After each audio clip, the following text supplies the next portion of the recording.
like vinyl, you get to like skip through a record. Hey, CD, you pressing the shit, holding it down. That's some bullshit, you know?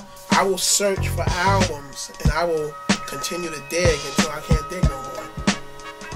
When everybody else has stopped digging, I will still be digging. You know, because I will always be on the mission to find that one record. When I hear something and I don't have it, I'll be like, wow, okay, boom, I'm gonna go home and make some shit, you know what I'm saying? That's what inspires me. When I hear something that's real dope and it's a sample and it's altered or whatever, it drives me to go home and get busy. I mean, they making CDs, but they can't put all this shit on them fucking CDs, you know? Records that sold like maybe 10 or 12 copies, they ain't gonna press no fucking CD for that, you know? So, you know, some people worry about CDs, but I really don't, you know? It's cool, you know, it's different strokes for different folks, you know?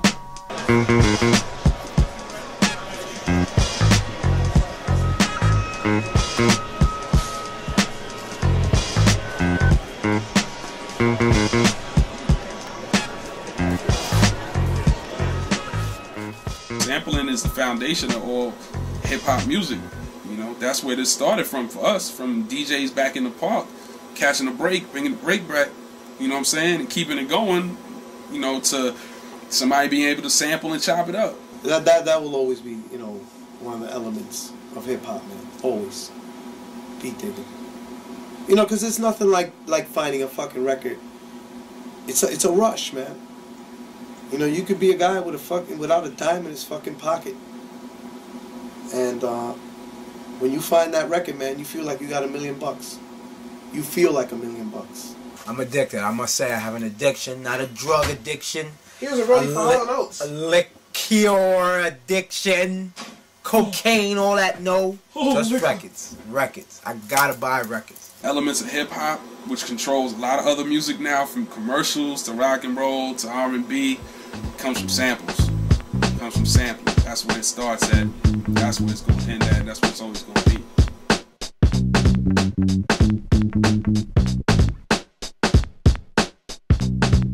If you're a real producer, if you're a real DJ, you can see the fucking break in vinyl. When you listen to records and you can kind of look at a record and see a certain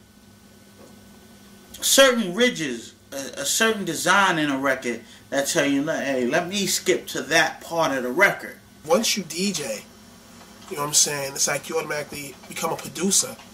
When you take a record and you're cutting it up, when you're blending it, that's your interpretation of that record. You produced that interpretation of that record. So, you know, that's our early steps. Then from DJing, you go into record collecting. You know what I'm saying? You go into buying beats, buying those rare records. You know, and then from that, you know what I'm saying, everything else comes. I mean, I had knowledge on records, and as far as doing beats, you know, it's like, you know what I mean, what's going with what? You know what I mean, sort of like DJing. You mix and you got to find out we'll go with this, we'll go with that. And it's the same thing. You lay drums, what sound nice with that? You know what I mean, what type of bass I would use with that? You know, so all came in play. DJing definitely advantage. If you take 2 pieces of vinyl and cut them, you cutting it up. All the sampler does is take those two, that section that you're cutting up and loops it. So it's the same principle. You sit there and construct a blend, you know what I'm saying? You sit with a sampler and construct the blend, construct the mix. To me, it's like the same thing, except one you're cutting up the records, the other one you're doing it by, you know what I'm saying, chopping sound. You know? It's the same principle to me. I actually got into beats because of the fact of me having old records, and one of my uncles used to DJ back in the days. I used to just hear like a lot of old records, and then I'd be like, wait a second, Mango Meat, Mandrill, Jungle Brothers used that. That's all they did? Hold on, word. Let me go back, let me look. Deodato. Wait a second, I know that. Mark 45 King ran through a couple fatback. Oh, I was like, that's all it is? Hip-hop was based on having doubles of a record. Early days of hip-hop, you know, they would play them disco records. Motherfuckers be standing around like... But when the motherfucking break beats came on, I'm a little kid seeing this. Niggas start break dancing. Everybody start dancing. You know, you hear shit like Apache. You know what I'm saying? Or the first Please album. Me and Finesse used to always do like the Zulu events every year, the Rocksteady anniversaries and all that. So when I finally got a chance to really see them, they inspired me a little more. You know what I mean? I started learning about hip hop. You know, who was who, and who was doing what. You know what I mean? And who originated this and scratching, transforming. Yeah, so they inspired me. So when I went home and did my little thing, you know what I mean? I was, you know, a little happy about what I learned. So yeah, they inspired me. Zulu. It all go back to the early days of hip hop. You know, you would, Bam and Herc, they would battle, or Flash, and not only whose system was the clearest and the loudest, but who had the motherfucking records that nobody had. I came up in an era where dudes was taping records, put black tape or black magic marker on a beat. Well, you know what I'm saying? Sorry to interrupt you, but you know what's the funny thing about that? They used to do that, but all you had to do was look at the damn crate and see the cover. That's how you knew what it was. How did I figure out half the records? Even I have records from, some cats from back then, and the records would be painted black or would have a cover on it or something. Because when you're DJing, if you got a secret record, no one knows. You know what I'm saying? The record doesn't become special no more because everyone will have the same record.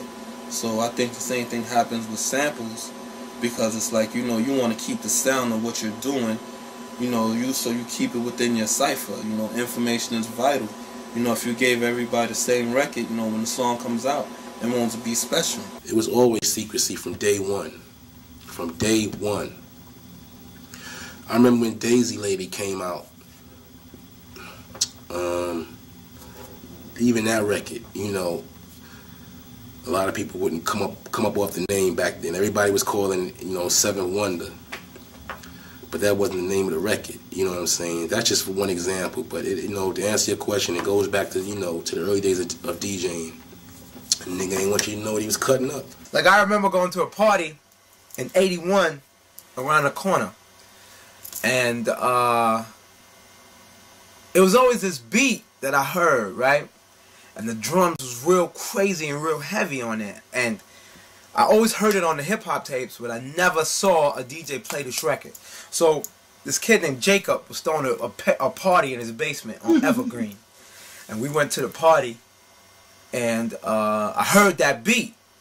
Now, I remember the tape that I was listening to. I forgot who was rhyming on it, but the DJ played Tramp Otis Redding. He killed it. Rocket in the Pocket, and he played this beat, and the beat was so crazy. And when I went to that party, when I saw that record, when I saw them pull the record out and I heard the beat, it was a purple record. Oh. And I was like, yo, this shit is so hot. It was Big Beat, Billy Squire.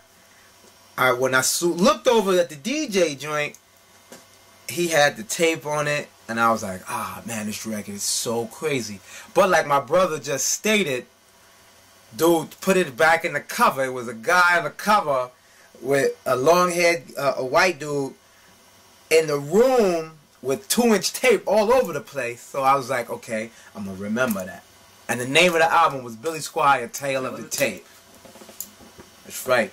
By the way, I just want to brag. I'm going to take 5 seconds to brag. I got a 2 promo 12 inches of Big Beat with the stroke on the other side. Biz Markie, you ain't got that.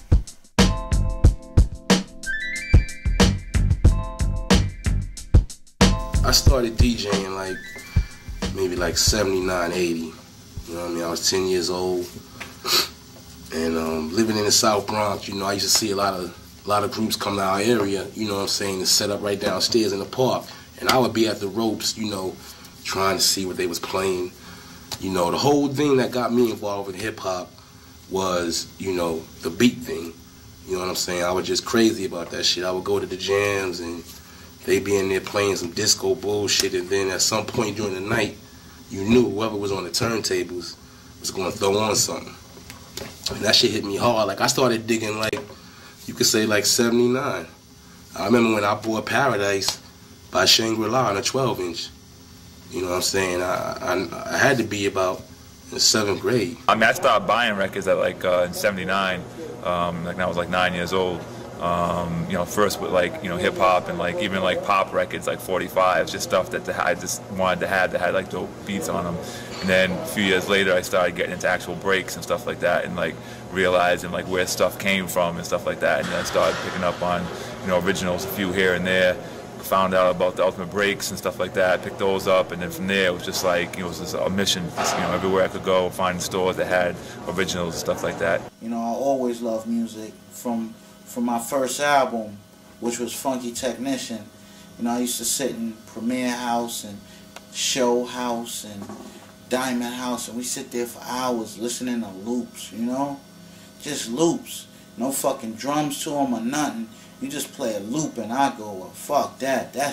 I need that. I started out DJing in the South Bronx, say about 91, 91, something like that. You know, I really got my start out. Finesse kind of gave me my break. I met Finesse through doing, you know, mixtapes. You know, when I first went to Rock and Roll, I met up with him. You know, we kind of vibed and, you know, we kicked it off. The early part of my career, I wasn't collecting. I knew a lot about some records and beats and loops, you know, but I was too busy chasing broads, you know, doing the regular artist shit, you know, fucking and rapping, you know. And then, you know, 92, I'll never forget, after I did a track off the Trespass soundtrack, and you know what I'm about. I was like really one of the first full productions I did that fucked everybody up. I know I had some, because when I told people, you know, I played it, and, you know, they was, oh, this shit is incredible. Who did the beat? I did the beat. You ain't do the fucking beat, you know. Then I knew I got something here. I feel like I can do this production shit. Then I started collecting records, and about 92, 93, we was into it heavy. I mean, probably even 91, actually. Show put me into digging. You know, just with the aspect of like, yo, when you're looking for a record, you want to be, you know, as original as possible. So, you know, you're not like anyone else. You know, whatever you want to do, you want to try to stay, you know, one step ahead of what everyone else is doing. You know, and still keep the record element in it, because, you know, that's what hip-hop is. Started in the game professionally. OC's first album, that's like 92. I've been in hip-hop forever. I mean, since I was a little shorty. My sisters used to have little parties with DJs come through. I used to hang around the DJs all the time. I was like one of them little bad victims. I think I might have stole a couple Treacherous 3 records back in the days because I was just liking them. Originally born in the Bronx, BX, New York. Raised in Mount Vernon, you know what I'm saying? Westchester County. I wouldn't necessarily say I've been digging. I think of it more as I've been DJing for about 18, 19 years, and so just from DJing, and programming and everything, I just shop for records and stuff like that, and that's what I do. My brother started us because we did whatever my brother did. My brother was DJing. So I seen like the power and the respect he had as a DJ, and I was like, damn, I want that. So I started DJing. You know what I'm saying? And it's like, that was a long time ago. That was like, what was that? 79, 78, 79. 77. Oh damn, 77. See, old age. You know what I'm saying? I'm forgetting already. I was going beat shop. We used to call them uptowns back in the days, like in the early '80s. We used to call them uptowns because we had to travel uptown to go get them. You know what I'm saying? And I've been doing that, buying beats since like 81, 82. What we used to do was when Walt went to work, I would come downstairs and practice. And then before he gets home, finish and get out of here. You know, that's how I learned how to do my thing. The first record I did was for Fever Records, for Sal Albertello. That was back in maybe 88, 87. That was the first thing. It was for a group called Level 1. And from there, I'm hooked up with someone, C Money, Ladies Can Have Your Attention was the name of the record we did. Red Alert used to give it a lot of burn. That one was around 88, 89. That came out on Trumpet, and it was also Sal Albertello that did the distribution. Because it was a small label that went through through Fever Records? I'm gonna go by when I first 95. Well, before 95, way before 95. That wasn't when you stole the guy's drum machine. Yeah, that was like 90. No, 92. Classic. But yeah, started. First beat I sold, I think, was Positive K in 95. So that's my beginning date. I had a lot of records, a lot of DJs didn't have coming from the inner city, you know, just being so accessible to the Mecca, pretty much Mecca of hip hop. You know, being from Brooklyn and taking a lot of trips uptown and stuff like that. Even at that time in my life, I used to work as a messenger in Manhattan, so I used to go to Rock and Soul a lot and Music Factory that used to be right in Times Square and buy a lot of records. And I had different records that, hip-hop records that people on Long Island didn't have access to until like maybe a year or two after the record was out. So that's how I pretty much built my allegiance with people that were on the hip-hop scene. You know, at that time it was like a crew called Brothers of Bass, Spectrum City crew, who Chuck D used to be a part of. Different crews, House Squad, you know, different crews that was just around the neighborhood.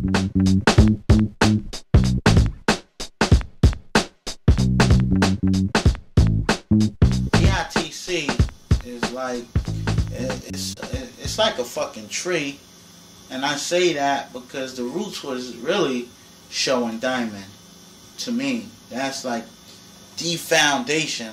I mean, I have a very intricate part to play in digging because a lot of things came, you know, through me at certain parts in the era.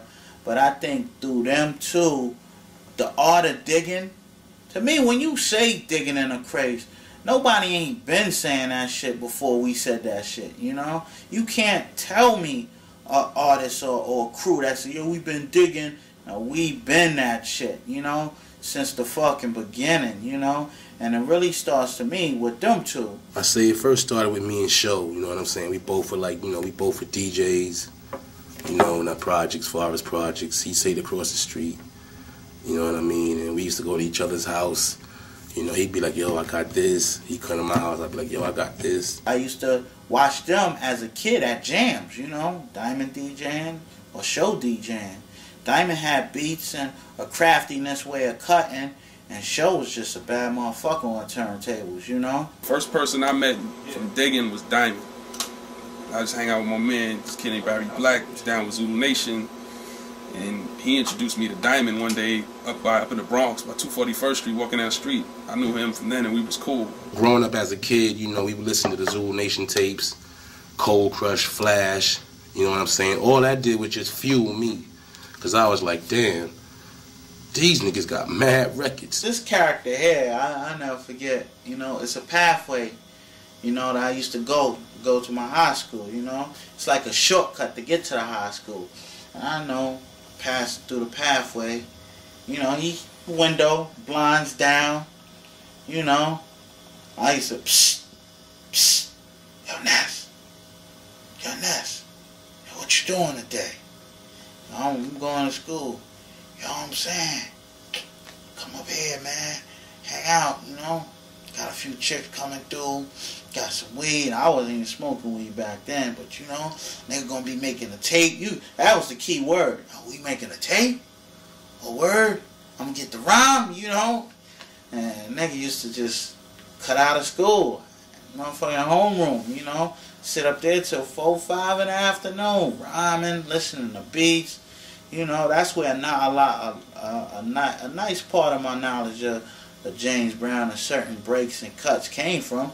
Is this nigga, man, I wish to this day I had one of them old school Diamond D tapes of this nigga cutting Catch a Groove and oh my gosh, man. Shit, the way he used to cut the breaks. It wasn't like he was super fast, but he just knew how to finesse the motherfucking break part, you know? As far as, you know, me doing other people, you know, I produce so many people, it's like, off the cuff, I liked the shit I did on Pharoah Monch's first album, called The Truth. It was him, I think, Quali, and Common. You know, that was crazy. I remember when I brought the record over to Kid Capri's house, I think Kid might have had it. But a lot of times when you have records, you know, the part could be like 4 or 5 seconds. You know, you just gotta just do your thing and work with it. And when I showed him where I got it from, my man went crazy. He was like, yo, the fuck, I had this shit all the time. But I mean, you know, one of my tracks, The Truth, that's the one that stands out. So he definitely came with his own sound, own style, and he dug hard. You know, he kind of changed up the way a lot of cats was producing at that time with his sound. When him and AG dropped their first records, people was like, yo, okay. Show was the first one that really was chopping up loops like that, where he took like a lot of my loops that I used on a Return of the Funky Man album and killed them shits, just chopped them shits up. Like, whether it was like, if you listen to Catch and Wreck, the way he chopped up the Lou Donaldson drums, the way he created Party Groove, if not, I think it is, correct me if I'm wrong, but it is one of the first records to have a loop playing throughout the whole record with a voice sampled on top being repetitiously, you know, going repetitiously throughout the whole record with Kid Capri voice. Yo, it's crazy. I first met Show, we was both like pop lockers. I know that shit sound crazy now, but you know, when me and Show first met, we was both on some real Electric Boogie shit real hard. Walking around with white gloves, wilding. You know, and then from that we found out we both were DJs. We both were into beats. You know what I'm saying? And ever since then. You never really heard of Show and AG, but when they got on, they just got on the strength because they had a dope record. Not because they came out of Rockefeller camp, or they came out of Bad Boy camp, you know, or Rough Rider camp. You know, that was just on the strength. In 91, 92, 93, DJs didn't really care who you was down with. You know, if you was dope, you was dope. If you wasn't, they didn't want to play your record. I remember Show had a spot on Prospect Avenue. It was like an old furniture store. My man went in there and bought every fucking thing. Damn near. I know he got that Jack Bruce album out of there. And a lot of memories, yo. So really the foundation of digging starts from them two. And it's like when I got a chance to do my album on Wild Pitch Records, it's like, you know, those was the first two producers. Yo, I love these niggas, you know. They got some shit. First time I met Finesse was actually at his video shoot for Strictly for the Ladies at the Castle. Used to be this old underground spot back in the days. Kid Capri used to DJ there, whatever. I met Finesse that night, Showbiz that night, and AG that night. I used to watch Show and Mike Smooth, you know, my DJ, and I could just watch them and just absorb shit like a sponge and hop on the turntables like a few minutes later and somewhat do the exact same shit. And they used to bug Show out, especially bug Show out, because for MC, if I got on the turntables, you would never in your fucking life think I was an MC. Finesse, he's one of the few cats that, yo, a nigga do everything. Yo, cut, rhyme, you know what I'm saying? The nigga do graffiti, I think. That's my little man, word. Somewhere out there is cats that say, nah, that wasn't it, it was this one. Or, nah, it wasn't that one, it was the Shorties Caught Up in the System soundtrack. Or, no, that wasn't that, it was the Knocking Niggas Off, Knocking Niggas Out, where he freaked the Scooby-Doo shit, you know? It's different things that people gonna like me for. Mostly if I dig, it's probably with, you know, with Finesse, you know, here and there, but, you know, mostly, you know, we might dig alone. It's just like, it's not like an everyday thing like it used to be. We had something in common because we was both from the Bronx. His name was Buck Wild. So I used to bump in the Buck every time, you know, first of the month or maybe twice in a month. I'd do a mixtape, and when I used to go in the store, I used to bump in the Buck and we kick it, and then eventually between making mixtapes at Show House and making mixtapes at Buck Crib, you know, me and Buck became cool. Always stay one step ahead. Always. Because that's the only thing. I'm still here. I've been doing beats since, what, 93, 94. And it's, what, almost 2003. Mm-hmm. And I still make records to compete with all the other records. Once you learn how to make records, you can never go wrong. Hip hop always goes in cycles. I'm a big fan of going to somebody's crib and seeing their record collection. And when I was a kid, the first thing I would be like, yo, can I look through your records and stuff like that? Buck Wow, when you go to his house, his records were so neat, and it was just, the records were just put away nice and categorized, and I was like, yo, I was afraid to touch his stuff.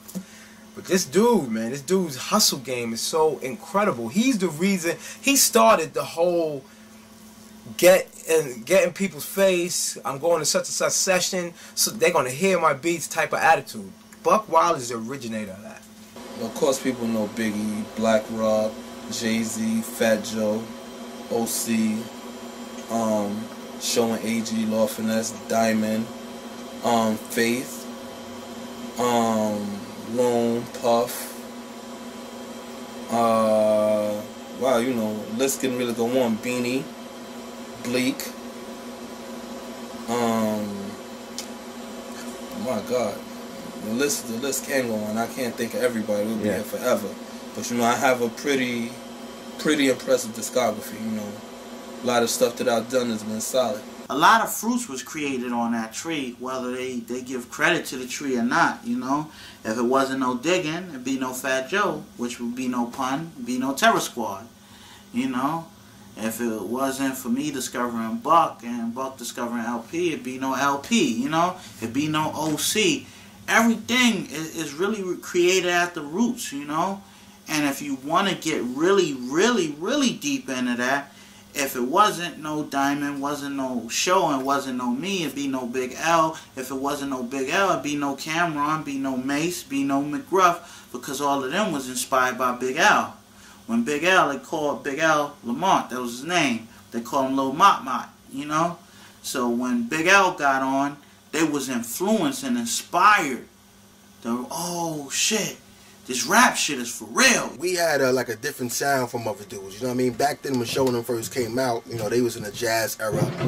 And that's when you had your P-Rocks, you had Tribe Called Quest, you had Lost Professor. Everybody's really in the jazz, but we stood out because our sound was real simple, but you got identified. It was real hard, but in and out. You know what I'm saying? I mean, it wasn't real complicated. You know what I mean? But it had our signature on it. You know what I mean? And I feel we paved the way for a lot of dudes. You know what I mean? So a lot of dudes, you know, just getting up on us. You know what I mean? I never heard of us when they, you know what I mean, do get a chance to hear us. Might pick it up and get inspired by that. Cats is creative. You don't have to give us the credit, but the fucking documentation and the discography speak for themselves. We ain't get all that on all that shit by fucking mistake. You know, I ain't get on Biggie album by mistake. I ain't get on Dr. Dre album by mistake. Shit was hot. Same thing. Show ain't work with KRS-One and do Sound the Police by mistake. Buck ain't do Got a Story to Tell and VOL by mistake. You know. Diamond ain't work with Busta and all the artists he produced by mistake. Come on, man. You know, it's ignorance that you know, niggas just don't understand what we capable of. You know, we definitely set some trends, you know what I'm saying? I was the first one to think about using the blues record, you know, in the hip-hop content. You know what I'm saying? Like you said, again, Show with the big band thing. I know it ain't no fluke when I walk in record stores and sometimes my first album is hanging on the wall for $100 and better. Because if it wasn't like that, the album would be like a regular fucking $5 record. Why is that record a $100 record? Why? You know? Mm-hmm. Why when you walk in most of these record stores, Diggin' and Tribe Called Quest and Gangstar and certain underground artists are hanging on the wall for 50 to 100 to... Come on, Diamond first album, Stunts, Blunts, and Hip Hop. When $200 on the fucking wall. Why? Why is my first single that sold maybe 1,000 to 2,000 copies $80 to $100? Talking about Baby You Nasty. Why? It's a purple cover with black and white artwork. Fuck. It ain't the artwork. Juju from the Beatnuts I've known for a while. but that's how I hooked up with him, because he bought the record at a record store called Numbers on Junction Boulevard, and he was like, you know, he described the record cover. He was saying, "That's your record," and I was like, "Yeah, that's my record." I mean, I've always invited him to. I said, "Yo, come over my house. I got a little studio. We can record." I guess he was like, "Nah, I've known you forever, and I don't know you for doing music." So that's why I felt he kind of slept on the whole thing. So, but once he heard the record, he was like, "Man, you know what? I brought that record. I brought doubles of that." You know, and next thing I know, he's knocking on my basement window, and you know, that's how I got together with him and with Les and Fashion. I picked up shit from Jerry, from Juju. You know what I mean? Like, just hanging around with them, you start picking up shit. And I was very fortunate where it's like they were from around my way. And I was just, you know, just getting shit, learning, and then go home. Like, they would be on tour, and I just, you know, stay at it. Then I show him a tape, and he'd be like, yo, you know what I mean? Like, this guy's starting to pick up shit. Juju used to give me titles sometimes and say, "Oh, I'm looking for such and such record." And we used to go to this little down low spot in out in Queens.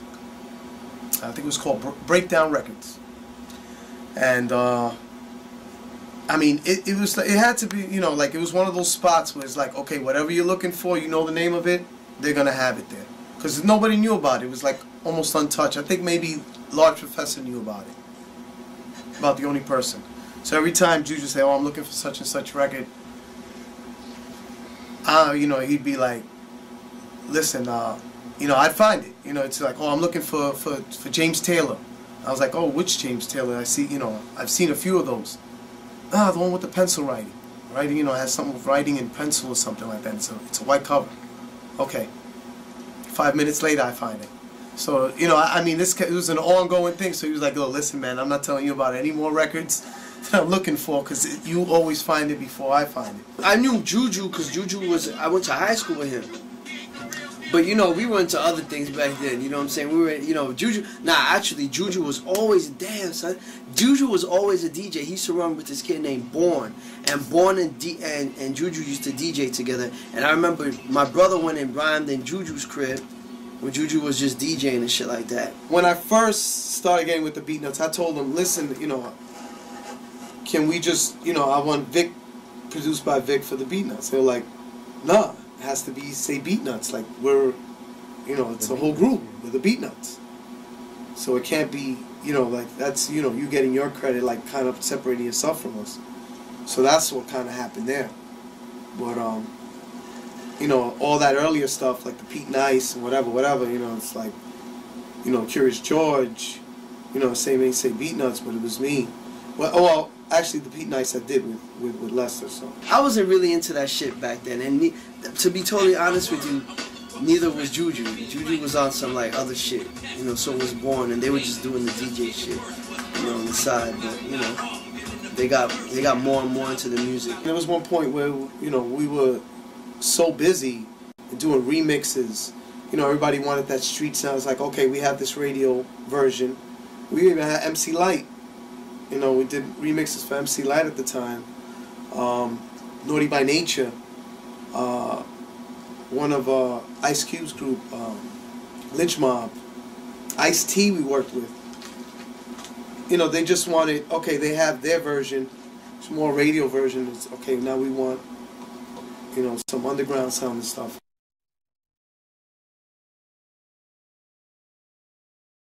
DITC had a record out.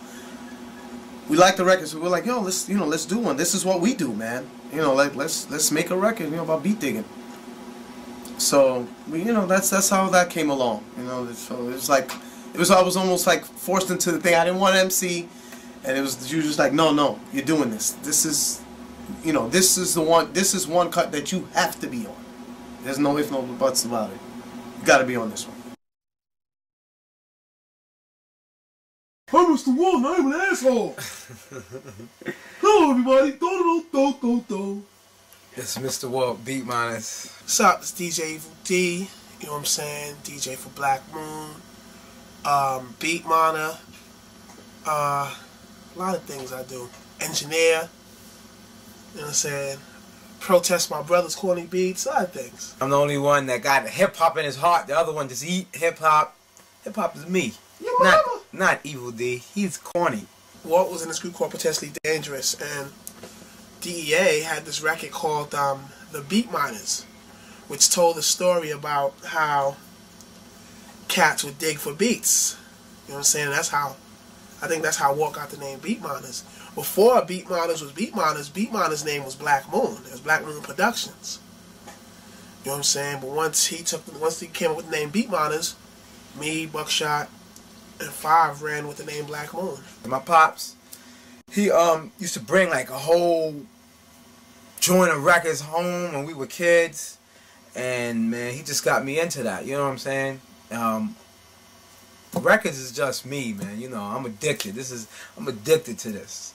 Whenever I travel, like when we go on the road, the promoter knows I have to take 2-3 hours time out of the day so Mr. Wall and Evil D could go record shopping.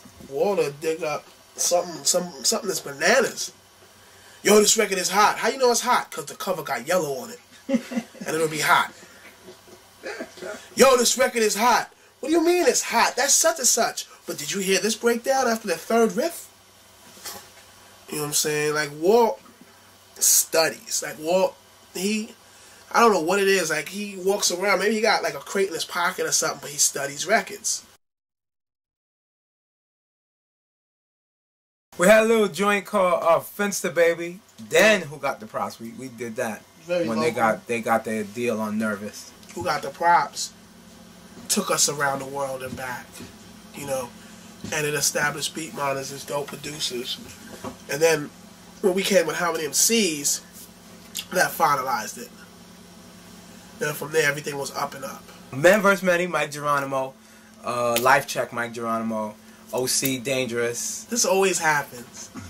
Go ahead, E, name what you did. Tight Rod Digger. Trade Money, Dilate Peoples. Damn, I was doing better than Evil. Beat Miners Football Squad, take that. How Many MCs, Black Star, what, Star Astronomy? All your Black Moon records. Think Back, Boot Camp Click. It's just a lot. Like, there's a lot of records. It's like we have a competition, but it's not an angry competition. You know what I'm saying?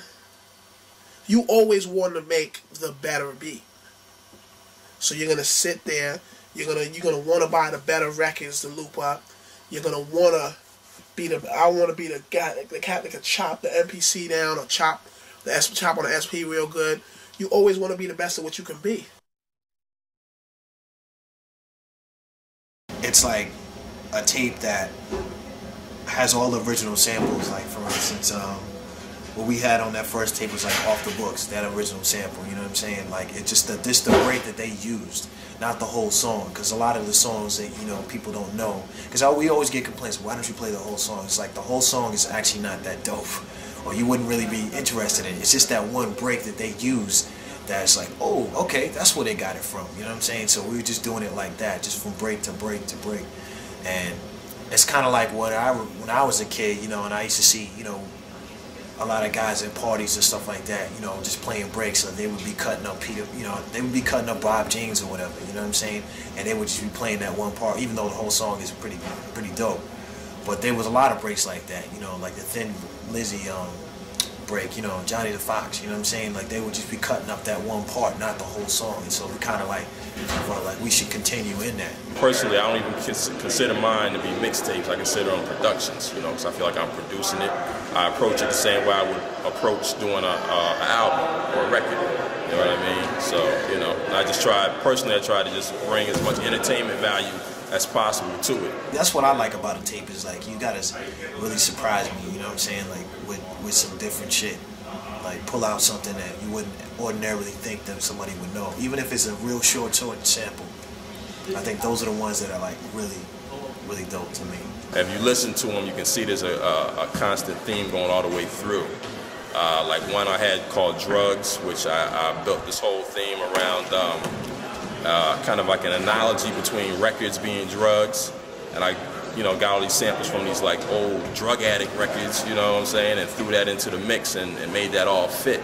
Made it sound like, okay, are they talking about drugs or are they talking about records? Because it could be either one, you know. Anybody that's a real collector knows what I'm talking about as far as the whole thing being very addictive. So, you know, that's one of my concepts, and I try to do that on all of my joints, just to give it something, you know, to build on and make it stand out and be a little different. I definitely respect Soul Man's tape. I think his tapes are definitely dope.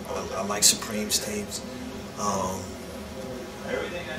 I would say one of the original tapes that I ever heard of doing like breaks was DJ Shane from the Vinyl Reanimated. He had a tape called Traveling Through Sample Land, which was like a real dope tape. You know, still one of my favorites. It's mad people, you know, Con and Amir, my man Fusion, Ken Sport. Yo, it's mad people. I can't even think of everybody right now. It's a lot of people. Of course, Shadow and Cut Chemist doing their thing with the brain freezes, and you know, which is a little different from what most of us do. I think they took it kind of to a whole nother level with theirs.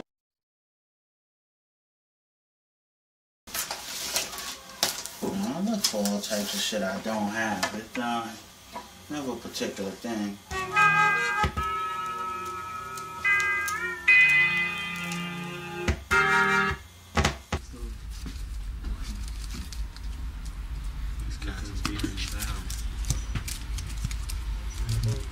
Ain't nothing like Moni. The digging will never stop. It's just a part of who we are, man. I mean, I'm a DJ. I'm always gonna dig. I'm always gonna look for records that I don't have, that I've been trying to get for the longest, let alone, you know, even records that I do have. I want to have 10, 20 copies of the record just because it's a classic record, and, you know, maybe 20 years to come, if vinyl's still around, you know, it'll be a collectible.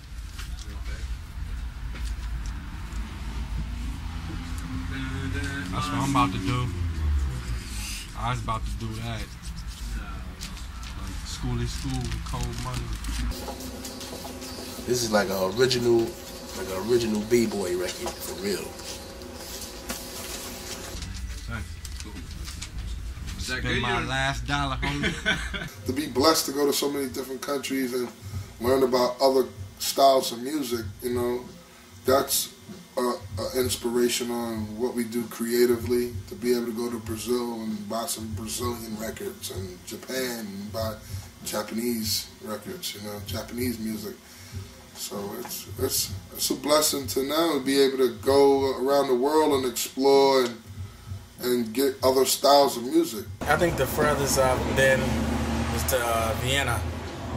I went there, and it took me a minute when I was there to get to find the hot shit, but I found some shit when I was there, some weird off-the-wall shit. Because I think in all the countries, they try to cover a lot of American music. And then I've been to like crazy places in Europe. I mean, like just the regular places like, you know, Belgium and, let me see, I haven't really done France, Germany, and then I've been out to like Hungary, Czechoslovakia, Poland, Estonia. Been to some strange places. Guess my sign, fool. The most evilest, stingiest, nicest, friendliest.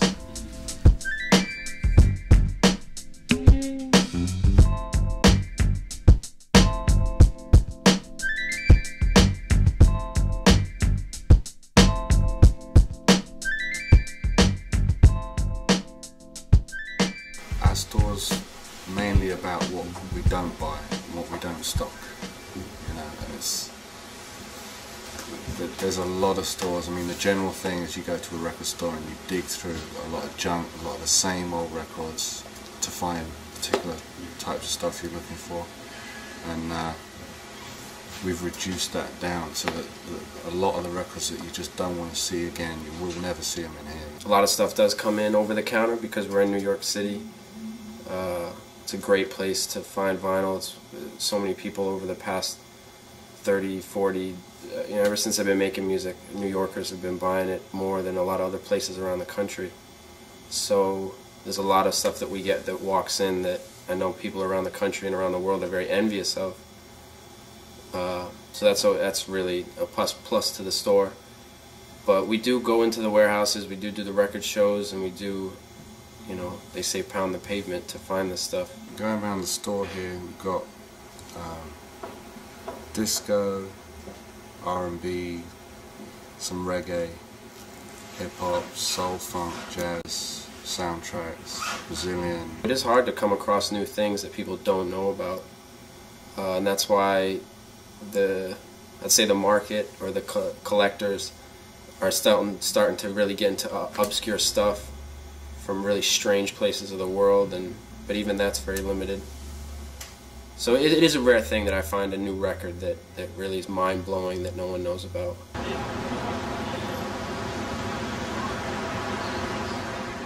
My name is Eric. I'm working at the A1 record store. We specialize in jazz, soul, hip-hop, disco, and some break beats. All kinds of people shop here, really. You know, people that buy stuff for beats and things like that, but I also sell all kinds of stuff, jazz, rock, weird electronic stuff. If the record is very hard to get, it's a beautiful record, you have to pay the price for that, you know. We got records from like $5 to 400 or 500 sometimes, you know. A lot of library. I got a big collection, a few thousand of them, a few months back. And also, you know, people sample anything these days, anything unusual. So it's not just beats, and anything that's that other people haven't sampled yet that they can make something out of. Last year we bought a collection of library, like 12 boxes, very good stuff, and we sold it like that, you know. Buck Ride came from the ITC, they love Furnace too, they bought a lot. Showbiz, a lot of people came and bought it, you know, because it's hard to get now. Over the years, definitely people that come to mind are DITC, Beat Nuts, Automator, really too many to mention. Premier comes through, Questlove from The Roots comes through all the time. Pete Rock, Primo, some house DJ, some everybody, man. I've just created relationships with these guys, and you know, they trust my ears, so I'll pull stuff out and I'll just kind of turn them on to records because I get to sit here all day and listen to them and save those guys some of the time of maybe listening to records that I know, you know, it's just not up their alley.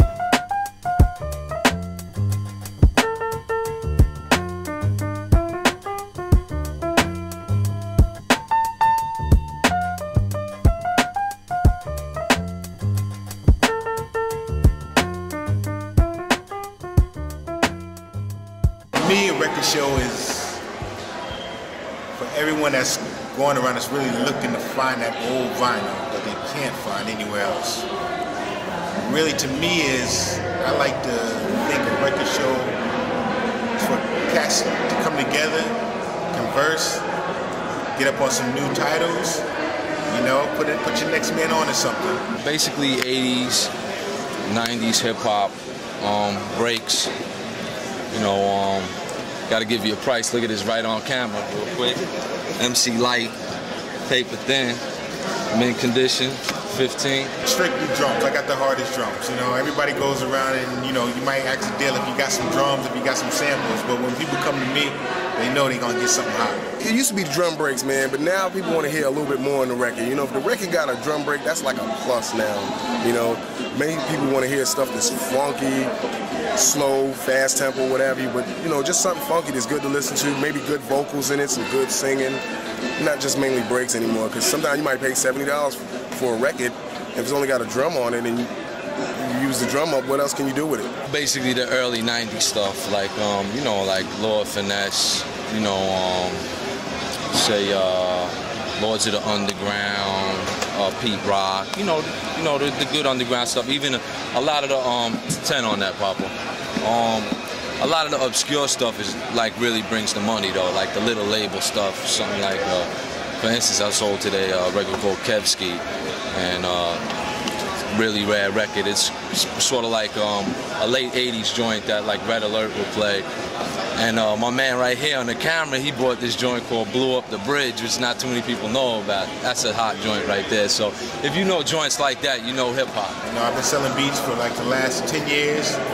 Sold records to everybody. Like, you know, from Q-Tip, Large Professor, the Beat Nuts, Pete Rock, all the Digging in the Crates, all the cats, all the DITC, you know, Alchemist, T-Ray. Digging in the Crates, Diamond D, Lord Finesse, Buck Wild, Large Professor, back down with Main Source, Pete Rock, Salon Remy, man Rob Boogie up in the Bronx. We did it all. Definitely anything overseas. You know, everybody wants that overseas beat now. You know, I think the U.S. market's been saturated with beats. Cats been digging so long, like myself, we basically almost got everything. So we're looking for something new, a little different sound. I got Paul C's collection, and that shit, I mean, it was a shock. I went in a thrift store in Staten Island where I live, and I went through it, and it said Paul C on it. I was like, oh shit. I mean, it was like maybe, it was only like, be honest with you, the collection was only like 4 crates, but it was good stuff. And I just, you know, it was so cheap, it was only $1 a piece. I picked up the whole collection, you know what I mean? It actually had some pictures of Paul C too, with him and his wife when he got married, which was really cool, man. Roosevelt, that's where it was really, the shows really started for me there, man, because back about 10 years ago, that's when people were just finding a lot of nice breaks, and then the prices were really going up on it because, like I said, people, once they found out a record was hot, everybody wanted to get it, you know. We used to just trade. If I had 2 copies of one thing, somebody had 2 copies of one thing, and I liked his and he liked mine, we would trade up like that, you know. It wasn't unusual for me to have 2 or 3 of the same copies of a record, you know, just to trade up. And that was before really the vendors started taking over, man, and really bring the prices up. It was like 5 in the morning, Q-Tip outside beeping his horn on some let's go. Go with Q-Tip, get to the spot, 6 o'clock, start digging. Pete Rock is already there. Kid Capri's already there. Lord Finesse, Buck Wild, Easy LP walking in. Large Professor's there. You know what I'm saying? It was like everybody who cared for this, like the Beatnuts was there. Everyone who cared for this music was there at the conventions when the conventions was hot. We're here thinking that, you know, boom, we're going to be there early. Walk in the door, you see Diamond. Hey, what's up? Diamond, what Diamond doing here? Look, you see Showbiz and Buck Wild in the corner. Hey, Mr. Walt, hey, Pete Rock. You like, yo, what's going on? Yo, this dude's business here. Yo, dudes used to spend the night in the hotel the night before. And we all running to each dealer, you know, trying to get the dibs, get the first dabs on shit, you know, T-Ray, oh man. And the shit was funny because the shit would start at like 9 o'clock.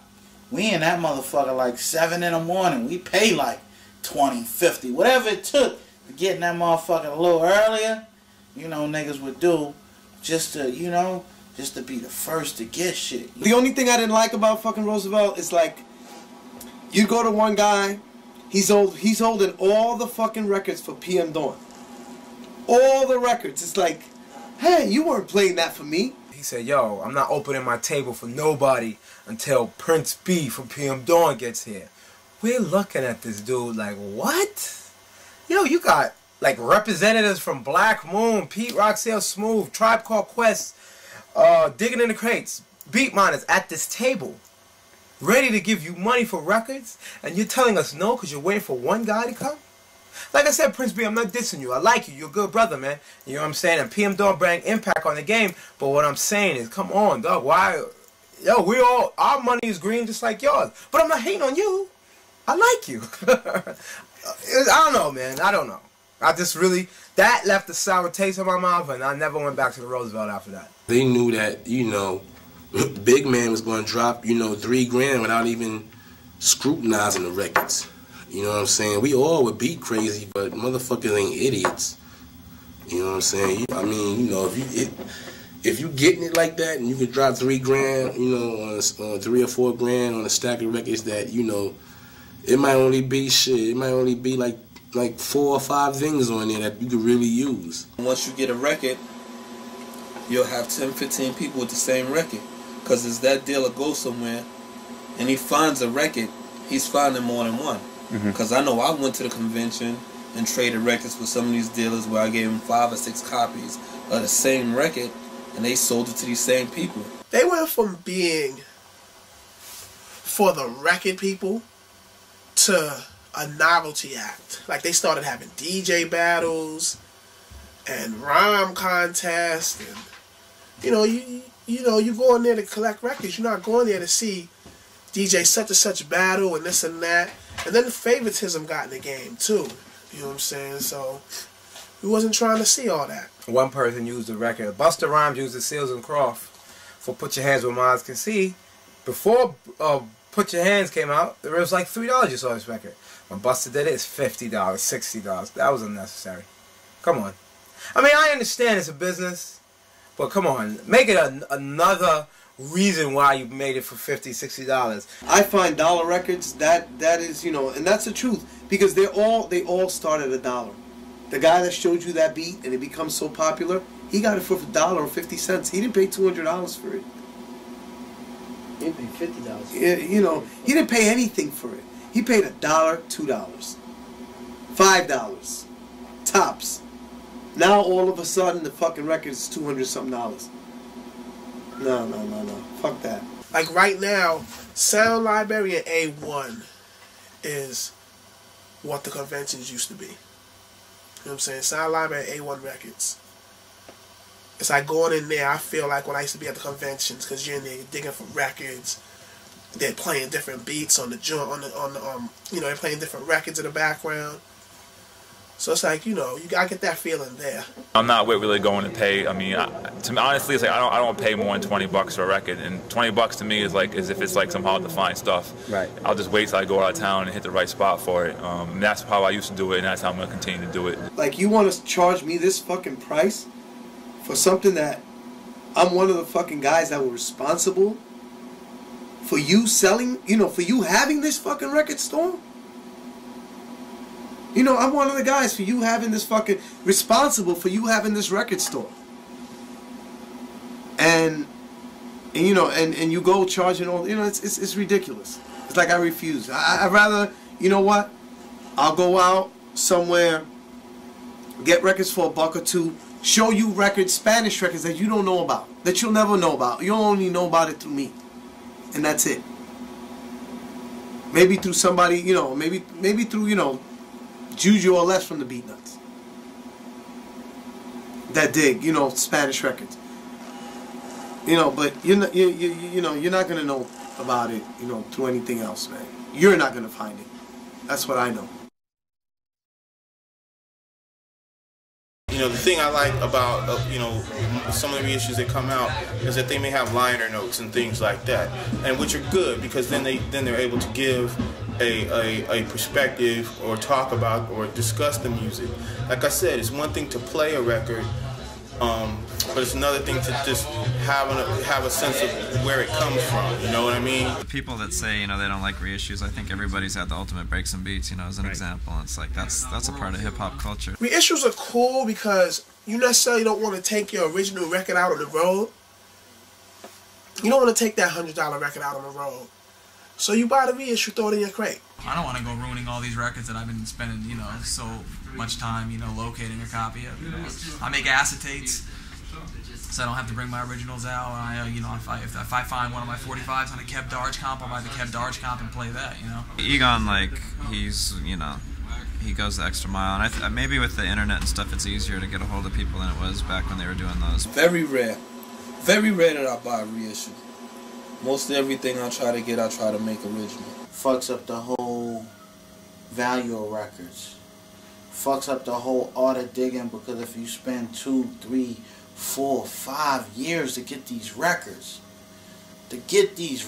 and I mean, for somebody to get that shit in a day or two, get your whole shit that you done spent 10 years to get, you know, certain pieces, because the shit is on bootleg now. That's fucked up. Like, you know, there's guys that flip reissues, and you know, it's cool. But you know, like they're digging, but they're digging the surface. And those are the same guys that they start out by digging the surface, then they start getting into digging deep. You know what I'm saying? Because you buy that reissue, you got 10 records on it that people used. After a while, you're gonna want to hear. You're gonna look at it and go, "Wow, Frida Payne got this one break on there. Yo, let me buy her album, see what she got." You know, so it's like it opens the door. Sometimes it's cheating when they do a breakbeat record and they put all the shit on there, and a cat will run up to me. Yeah, I got that what you used, and well, you got the so and so album? No, I got it on a breakbeat album. Oh, get the fuck out of here, then. You're not a real digger, then. Get the fuck out of here, When you have a business, everyone is going to do things to make money. So this is just how they're doing theirs. But what happens is sometimes these people who are putting their records on their albums are not clearing these samples. And when they come back, only reason that people know about these records, mainly sometimes because these dusty fingers, these break beats. So right then you put these producers in jeopardy. So therefore, if you do something like that, why don't you just, for safekeeping, why don't you just list samples that they were already on, where the credits are there, instead of something, that no one really knows, and a producer gets in trouble, because then it's like once you do that, you make bad blood, and you never know how someone might retaliate. Those Dusty Fingers compilations, I have nothing to do with those. Alright? Just want to clear that up. That's my publishing company, but the guy doing them joints, my man Danny in the Bronx, you know what I'm saying? A lot of people thought, yo, why you doing that, Diamond? I'm like, no, I'm not doing that. That's my publishing company name, and Dusty Fingers is the name of his entertainment company. It's two separates. And also, Danny got Mad Records also. Gotta give him his props. I know a lot of producers that have really been pissed off about those compilations because they blow up their spots. And, they get lawyers calling them, because as used by Pete Rock or as used by so-and-so. And it's like, come on, man. That shit ain't cool. Underground hip-hop has become a nerdy thing. You got a lot of cats sitting in their college dorm like, yo, I wrote this rhyme. Rabble and babble and babble and rabble and babble. You can see where I see my eyesight, It's like, the whole thing is, what people have to understand is you're making music for the people. You're not making music for yourself. It isn't about you. It's about communicating to the people. And even when it comes to digging, it's like that. You know what I'm saying? You're digging, you're going to put this beat together for the people to hear it. You're not putting it together so you can go, yeah, that's hot, son. It really depends on, the level you take it to. You can make it into a nerdy type of thing if you're, on some, oh, no, that's not good enough. It's, you know what I'm saying? But, be humble about it like anything else you do in life. It's not about, how many records you have. It's not about whether you got the rarest collection or whatever. It's really about what you do with the records. It's like, I know cats that pay $500 and $600 for a record, and all it does is go sit on the shelf. And if they got then they got, a couple thousand records like that, man, that's a down payment on a house. A lot of these cats are like, Bob James, I don't need those records, or whatever. I don't need those records. I want, the Jade record, or, I want this, I want, the Tony Rubio, library record. They want all these big records that they see on eBay, and it's like, dude, but you don't know about the other records that are dope. You're missing all the good music because all you're going after is what somebody's telling you about. They become status pieces, It's like guys sitting around, want to talk about how big your dick is or whatever. It's like, who really cares, man? It's like, can you go up there and play them? What happens if your house burns down? You got all that shit that you hope you got insurance. It's, it's whatever, man. This whole thing has become more of a business now, man. It used to be fun. Back when I was with the Beatnuts here, it used to be fucking fun to spend all your money on records. Now it's a whole different game, man. You can go buy a $900 45 and go DJ, but what you gonna do when some bad little bird comes up to you and says, I want to hear Dancing Queen, or I want to hear I Will Survive by Gloria Gaynor? In other words, it's all in your head. People really don't give a fuck. So that's something to think about, man. When you're out there buying records and getting on eBay and shopping on, and shopping on eBay. Honestly, I don't even have a computer. Through my partner Book, and my man Ken Sport. If I need a record, if they see a record on the net that I might want, they'll let me know and they'll get it for me. But nothing against the net at all. I just go out right now just the old-fashioned way and find what I want. I've never bought a record off of eBay, and I never will. That's just how, you know, that's just how I am. Digging in your drawers. You could go record shopping in your pajamas. I like eBay. For the most part, I like it. Because, you know, point blank, I can find records there. I can sell records there if I need to just get rid of something, you know. So I love eBay. If you try and make some money and flip a record, then it's good to put it on the net. If you're trying to just buy some records, sometimes you'll find yourself in a fucked up situation. A lot of people use eBay prices as a gauge for what they should price their records, which is ridiculous. Because you can have two nuts on eBay that'll take, you know, like a Joe Cocker record or something, you know, and they'll have it up to, you know, $50, and that's ridiculous. You're not just sort of paying an asking price. You're kind of maybe going head to head with somebody that wants a certain record as bad as you, and you're like, I've got to have that record. And you know, there's that other person sat on the other side of the world. And he's like, I've got to have that record too. And you don't know what you're doing, so you put in some crazy amount, thinking, oh, it's not going to go that high. A lot of them, they're talking about this record has a break, and it's like, there's no break on it, man. Yeah. What are you talking about? Break? Come on. There's no break at all. And then they catch a lot of people out there, but that's where it comes in, when you have to know what you're doing, as far as, you know, you can't just go by what you see on eBay, somebody saying, yo, this has breaks. You got to know, you got to do a little homework. As on Brain Freeze, as heard on Product Placement, or whatever else they got going on, those records would go up and people will only look for those records, but all the other records, it would be like $5.99, but it would be a real dope record. They would pass right by them. Wouldn't even think twice about it. You know what I'm saying? And that's what a lot of people like myself used to come up on records, because a lot of those cats, those new cats would just pass by them. And they still do that. It's just like they haven't really learned anything yet. Beat digging itself is an art form, you know what I'm saying? It's like, and it's fun in going out and trying to find those records, and, you know, and also trying to find other things that you might not know about just by picking up a label or a year or, you know, other affiliated artists that's on the record. It's just a fucking addiction that you got some just rare classic, and to look around and see all the records that I got, and maybe in like 5 to 10 years, when they stop making vinyl, you know, a lot of people that dig and dug over the past few years that have collections like this be a real asset to the market. The best thing is to still dig, because when somebody comes out with an obscure joint even today, that stands out. You know, somebody comes out and chops a record and flips it, you're like, oh, that's hot. There was a time when cats was like, oh, sampling is dead. Sampling will never die. You know what I'm saying? Sampling will never die. And all of a sudden, when Chronic 2001 came out and it had samples on it, that's when everybody, yo, I'm saying sampling's back again. Never went anywhere. Me, as far as me, I'm always going to sample. Some are going to be noticeable, some aren't. I'm always going to take my drums from records. It's infinite. I mean, now you never run out of those samples. You know what I mean? I mean, as long as you dig, you dig. You know what I mean? It's always something to put your hands on. Pass by a garage. You know, Blaze having a garage sale. Oh, you know, buy her crate. You know, whatever little crate she has. Do you have more? Oh yeah, I have more. I didn't know, you know, this was gonna sell. You know, that's what I'm into now. You know, I mean, that's, you know, always been part of beat digging, but it's like, I just rather go to, you know, someone's garage, someone's grandmother's house. I don't think that will ever end for me. I think I'll be 70 years old. You know, like one of my CDs is called Never Stop Digging. I think that's how it's gonna be for me. I'm gonna be like that old man on the cover, still coming out and trying to find records.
I'm a vintage vinyl person because that's how Bambaataa did it.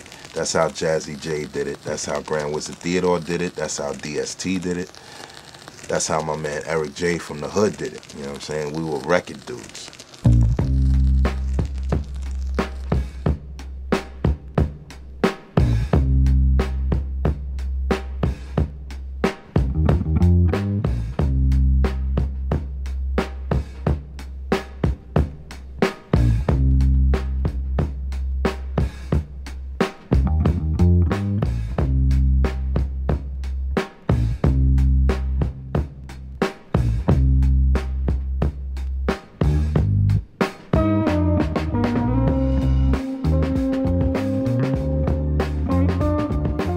From New York, I started digging in the Bronx, you know what I'm saying, on White Plains Road. My father, as a kid, always had me on White Plains Road, you know what I'm saying, in the Bronx. And there was a record shop called Brad's, you know what I'm saying, that he used to take me to. Then Tony Ryan, and New Look, Moody's.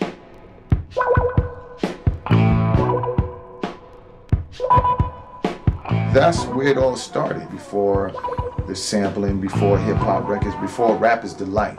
It was just hip-hop in its infancy. There was nothing but DJs and breakdancers.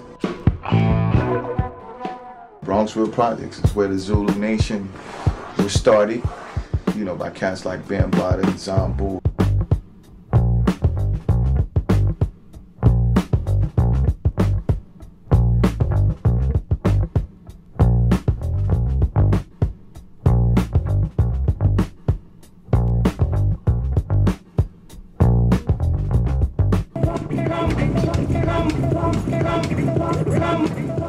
On this side of the Bronx, Zulus was running things, you know what I'm saying? Basically, it was a Bambaataa, Zulu Nation, Jazzy J, Red Alert, Africa Islam. Being that Bambaataa was from our project, there was a time where searching for beats and digging in the crates was a part of the culture with the whole projects. It was something that we all did. Bam's the master of records. He opened our eyes to a whole new world, man, of breakbeats, man. When we would go to the jams, we just stood there just trying to see if we can name every beat that Bambaataa or whoever was DJing put on. Even if he gave you the name of the record, you still probably couldn't find it. And if we heard a new beat, you know, we set out on a journey as children, 13, 14 years old, to go find this beat. He hits me in the head with beats that from different countries, like from Israel or some country he may have went to. Jimi Hendrix, Elvis,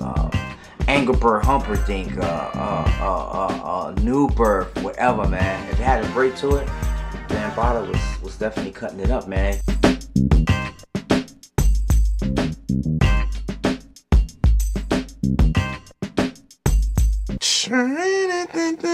Rap first started out, it was all about the DJ. What beats did you have that no one else had? Grandmaster Flash, Fantastic Five, Cold Crush Brothers, Funky 4+1 More, The Crash Crew. Grandmaster Flash is the one that created a backspin.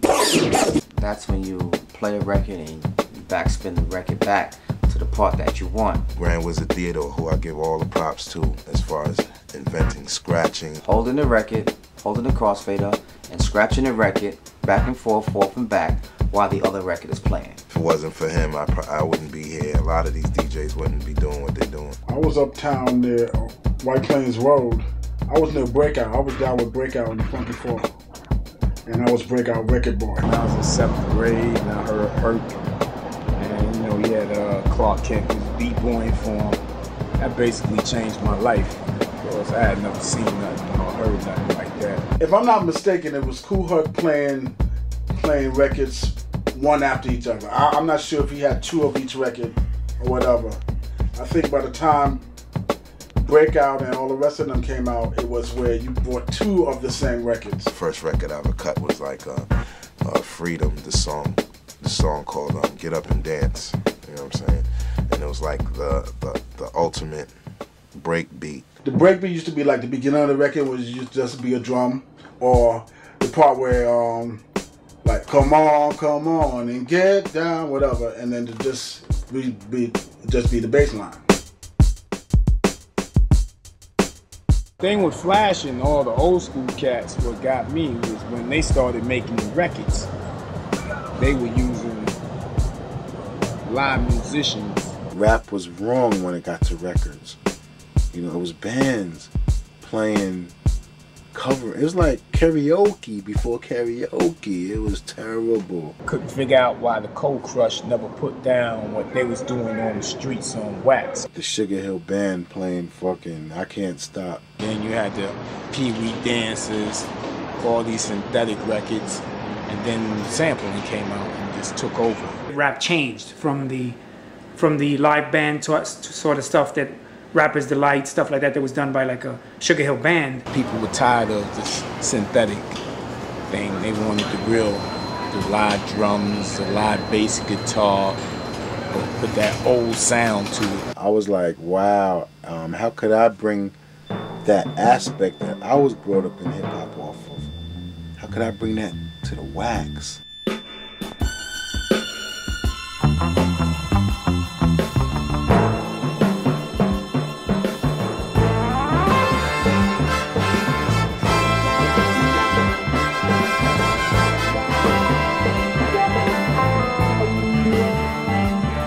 Got into music and DJing, the whole aspect of it. I watching my brother and them, you know, the early 80s. I'm a young cat watching them, bring the music out in Queensbridge in the park. He made, I could say the world say there's a new way of doing hip hop music. I was just a young dude from the hood making beats from my house, from my living room, off of 4-track, and making records off of these 4-tracks, like the Marley Scratch 4-track recording. The Bridge, 4-track recording. Eric B. as President, 4-track. In my eyes, when you talk legendary, you gotta give it to Marley Marl. If you don't give it to Marley Marl, you need your head checked. There's a lot of pioneers in the game, but he's like one of my favorites. He's the one that brought me into sampling. He's the one actually that I heard first that made me go, oh, I got Ike's Mood. I got Isaac Hayes. A lot of records that I got came from the early production stuff. Like the Cold Chillin' beats and stuff like that came from my brother in them records. They had all of the Samandys and my brother had the album of Skull Snaps. The album. That's really rare. Being a DJ and knowing that Impeach the President always got the crowd rocking. So what did I do? I made a beat with Impeach the President on it. Harry Lag, T-Tom, Jappy Jap. I'm Jappy Jap from the Bridge record. Cool brother by the name of Gas. Those are real people. That's how it all got started back then. Those are cats that used to be out in the Bridge in Queensbridge playing break music. This is before rap. I knew Marlon from when he was like this, when he used to watch us on the equipment. Now, I didn't invent the sampler, but I invented bringing samples to hip hop.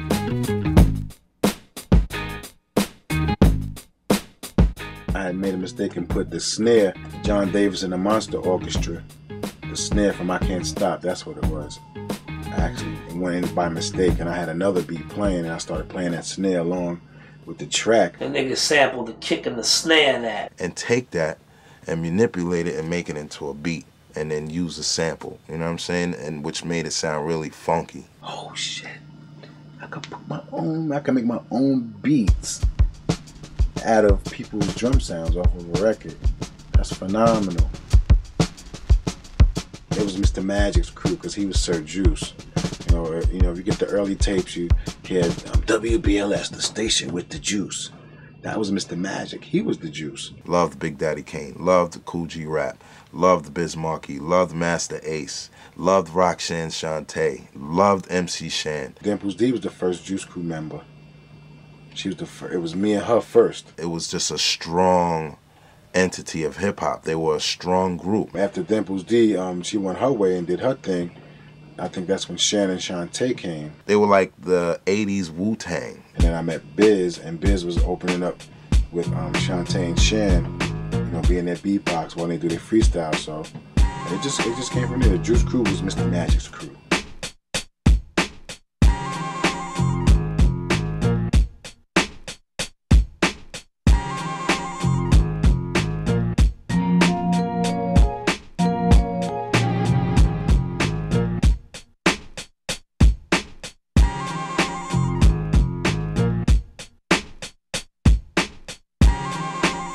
'87. We used to go up to New York to buy records, and I was telling my boy, I was like, yo, I'm gonna get one of those drum machines Mantronix has on his album cover. And it was a 909, a Roland 909, and sure enough, we were walking by, and there it was, right in the camera shop in the window, a Roland 909, and I was like, I'm buying it. We had the EMU emulator, but it only had 1 second. So in order to loop something, we would put it on the turntable, turn off the speed, and just throw the turntable really fast, sample it, and then play it on a low octave. I used to loop tape up. I used to take a drum track and record it on a reel-to-reel and take a loop, splice it together, and used to play it, and used to play the boost, pat, boom, boom, pat. You do just like 4 minutes of blending the record, you know, simultaneously punching it in, like the loop, like the James Brown loop or whatever you had. You kept on mixing it and you know, kind of like a la Peter Piper, you know, like how they used Take Me to the Mardi Gras, you know, you just blended the record in. I bought a 707 drum machine, and I bought a small foot pedal sampler. It was no MIDI, had 1 input, 1 output, and couldn't even save the sample. You had to catch it on the fly and hope for the best. And the reason I got that is because I heard through the grapevine Howie T had a sample like that. I bought like a Roland, I think it was an S10 rack mount. All it was like a sampler. I literally looked in the paper and it said sampler, and I just went and bought it from some guy. I didn't even have no elaborate equipment. I just had the cheapest stuff that I could use. 3 separate samplers and an 808 trigger and the samplers. Using a hi-hat from the 808, the open hi-hat and the closed one, and the boom from the 808, and the clap. We go to the studio and you got an MPC 3000, we gonna make beats with it. If you got an ASR, we gonna make beats with it. If you got an SB 1200, old school with a 950, we gonna make beats with it. It doesn't matter, you know, I make music. There was the Lindrum and the DMX and Roland 909, TR 808, you know, all those things like I was working on. But what stuck out to me the most was the SP12. And then they put out the SP 1200, which kind of like molded my career. I fell in love with doing the shit on the SP because I knew that Pete Rock was using the SP, and I loved the way that sound was that Pete was making come through those machines that he was using. This is very important right here. You know what I'm saying? This drum machine right here. This is the original color. It's so original that it's down to this button has broken. You know, we can't even use 8-pad, I gotta use 7. I don't even have the use of this. The big thing was not breakdancing, it was called uprocking. It was when people battled each other and they would dance, but they would stay up on their feet and they do a lot of stuff with their hands.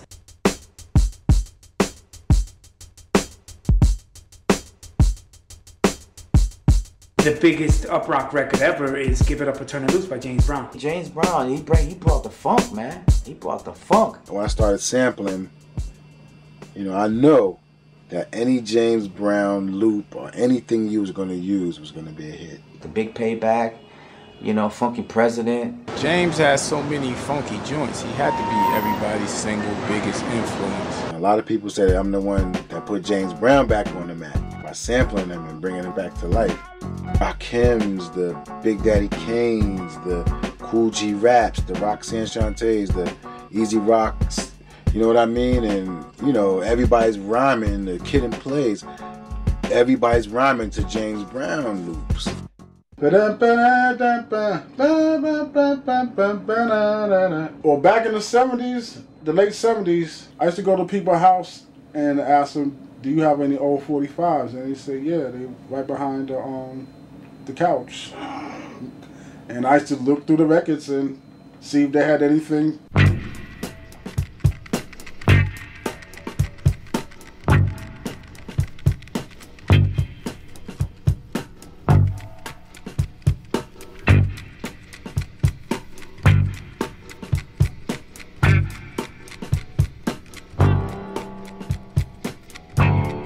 Grooves are wider on 45, so it wouldn't jump. And since there's only 7-inch of friction on the platter, it's, you know, rather than a 12-inch friction on the platter, it used to slide back kind of fast, and I used to catch stuff, and that was kind of nice. Just the idea that he was using 45s, and, you know, he must have had a vast collection of 45s. I was broke.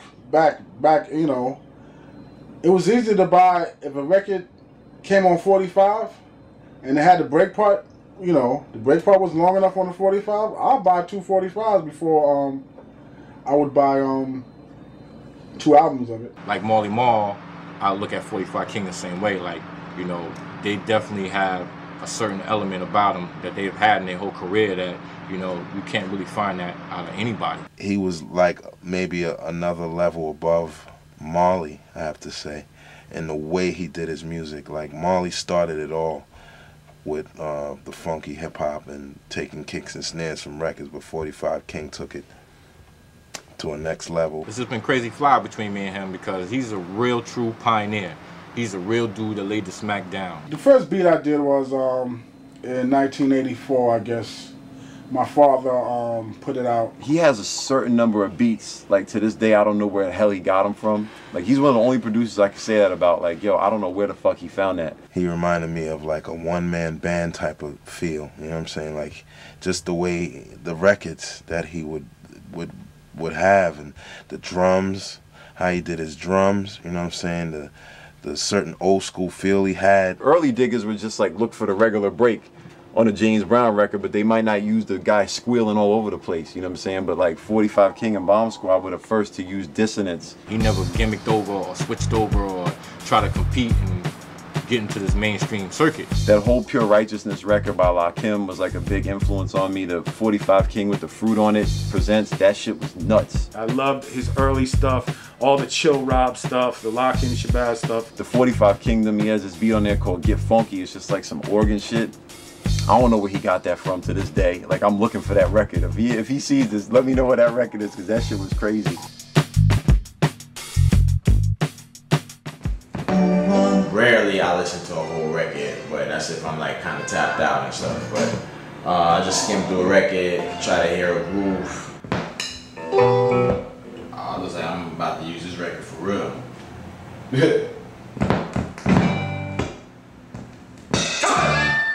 I just try to use my ears and you know, my know-how on the MPC 3000, which I've been using since about like 95 or so.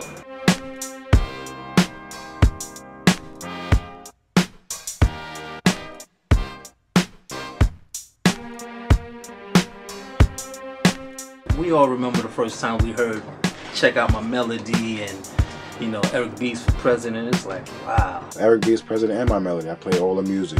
I played all the keyboards and made all the beats. I believe he did Paid in Full, Eric B for President. There was a handful of records he did that really put those guys on the map. I played the bass line off a CZ 101, which I still have, a little Casio. Scratching was Eric B because I was in the room. One thing that Rakim did that no other rapper ever did was when he went in the booth, he gave you his back. Eric was my roommate, and he wanted to get in the studio. And it's so funny, it was that week. You could hear the drum sound, so you know what week it was. It was the week that I made The Bridge, the week that I made Make the Music With Your Mouth Biz, the week that I made Super Kids. He wrote those babies right in the studio, man. He wrote them right in the studio. Since I lived in a project and didn't have to pay electric, I would keep my samplers on all night. And if somebody was going in the studio, I would just go over there and make a beat. And that was the sound of the week. And in my opinion, the two greatest vocalists, KRS-One and Rakim. I'm talking about full, from the studio to the radio. Not just a guy that can rhyme off the cuff. A guy that you would hear him in the studio and it was like magic in front of you. People really thought I was using James Brown when I made Eric B as president. But I wasn't. I was using Impeach the President. And the way I played the sample was a James Brown feel. Gotcha.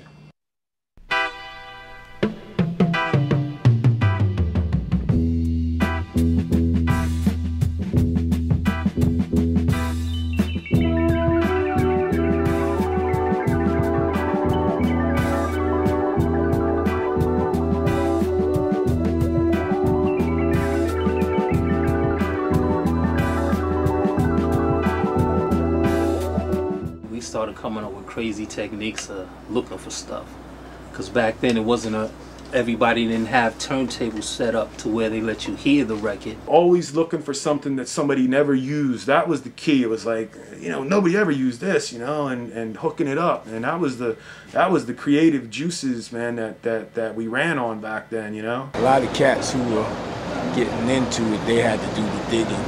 I knew the beats.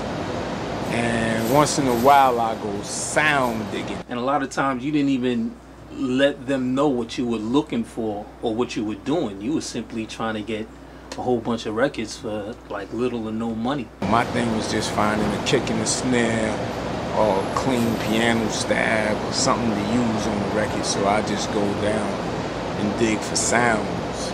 That was my thing, and I'll just make a beat. I didn't have to have a beat from a record. That wasn't my strength as a producer.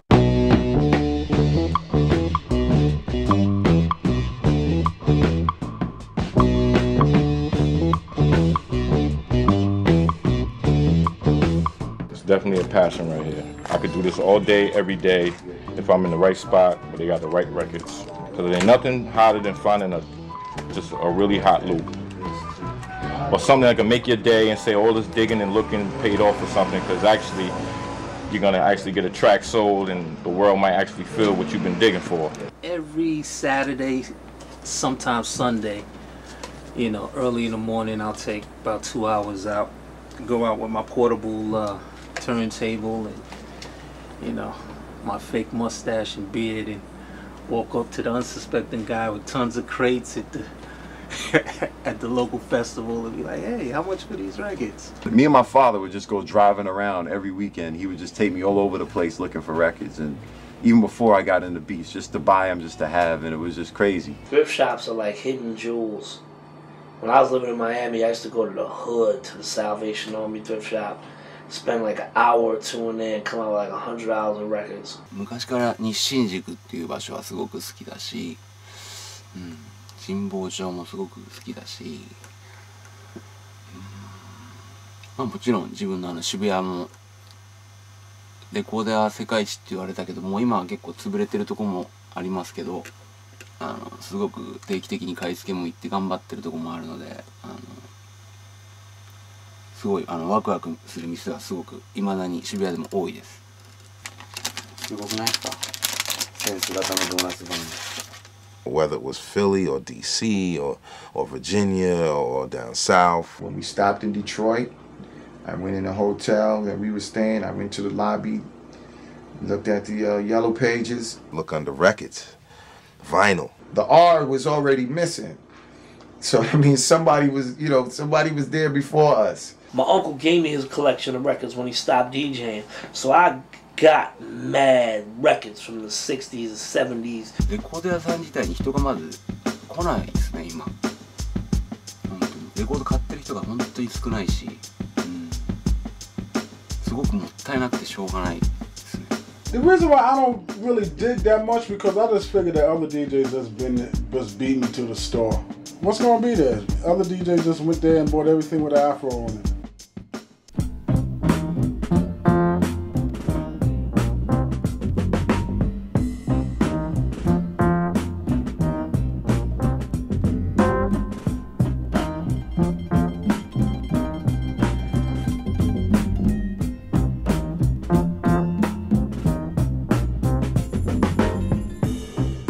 Robodoc was initially my love for Cliff Noble's The Horse, because it's got that funky, like dum dum dum dum dum dum. I just thought that was so funky. And the story was about me, and it was a true story versus some of the stuff we would hear that were fictitious. And he speaks about when I would need records, I would steal them. And that was when I was a really young kid growing up in Hell's Kitchen. Downstairs Records was on 42nd Street or 40th Street in the train. And when I needed, back then, it were 45s. There were no 12 inches when I was DJing. So I would go in the store and I would end up stuffing 45s in my jacket. And that's what he talks about in the record. That's a true story. I've seen a few records in here that I did. I worked with the whole First Priority Music family. I worked with Milk, I worked with Light, I worked with Paz. I worked with Diamond D. As him as a producer, I engineered a project he did for Edo G and the Bulldogs.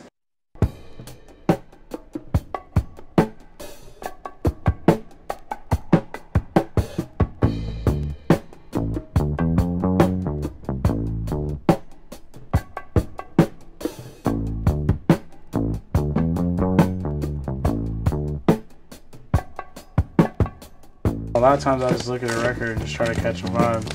It's something I've never seen before. I usually look at it and listen to it. Just because you're just not sure what it is. And then sometimes I'll go back to records I've looked at a million times and just never listened to. Whatever I'm in the mood for, when I'm digging, I have a beat in my head and I see a record and it has these sounds, I know I could chop them, you know, and take them home and, you know, make what I'm looking for. I'll probably more than likely hit the jazz, then try to find the soul and the rock and the funk. I think everybody starts trying to, you know, use the funky kind of records, and then you start thinking that you gotta start buying all this wild European shit. And I think I'm past that phase now. Now I'm just back to the basic shit. So it's like, really, I listen to Ohio players and stuff like that more than I listen to like a library record. Jimmy McGriff did like, I don't know how many albums on different labels. I follow him, then I follow the drummer that he had, and then I follow the drummer making a solo album, and then he'll wind up doing another album collaboration with somebody else. I don't even know what as far as sampling, what the trend is. I mean, it's really kind of just taking anything, like the wackest songs, and just trying to make something good out of it. I don't look for cover versions. I don't look for the, you know, break on a record. I don't buy records because it's got a beat on it. I don't buy records because it's been used. See, this is one of those records that you'd see on the internet. It's got a nice cover, you know. You got all the different ethnic groups represented on the front. And you're gonna have someone on here saying crazy breaks, drums, hard drums, samples, loops. And then you just hear it and it's like the most powdery snare with all this reverb. And you're like, what the fuck is this shit? See, like, I don't know what the fuck this is.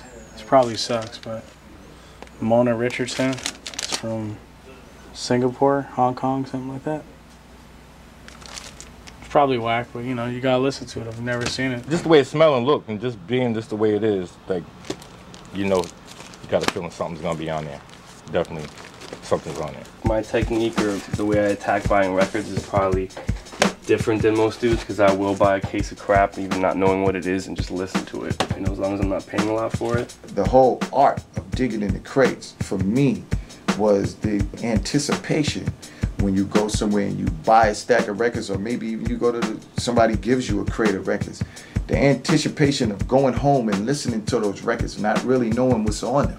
Just going home and listening to them, and then finding sounds and parts that you want to sample. You know, that's all part of the rush. You could be pulling crates out of the back, and you're on a spot like this, and you flip one record, and you know, some dust comes up, and instantly you get some sort of flu or cold. And I always thought it was bullshit, but sometimes you got to be careful when you're digging in situations like this, because you don't know how long these records have been sitting here. They can get kind of grimy. Before you know it, you leave the spot and you don't feel straight, you feel a little dizzy.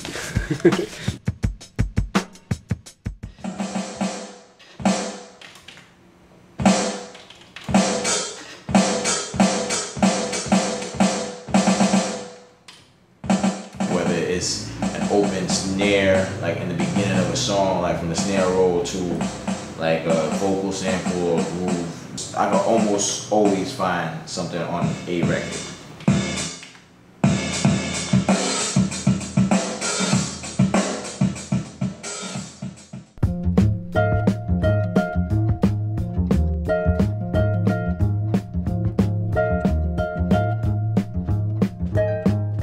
I just had fun making beats, like, and creating in my home and having the world hear it. I wanted to do beats in a way where I can have my own identity and not sound like anyone else. Yeah, Jimi Hendrix label right here. A lot of music from like Curtis McKnight, Jimi Hendrix. That was crazy. Oh, bring that back. That was fucking nuts.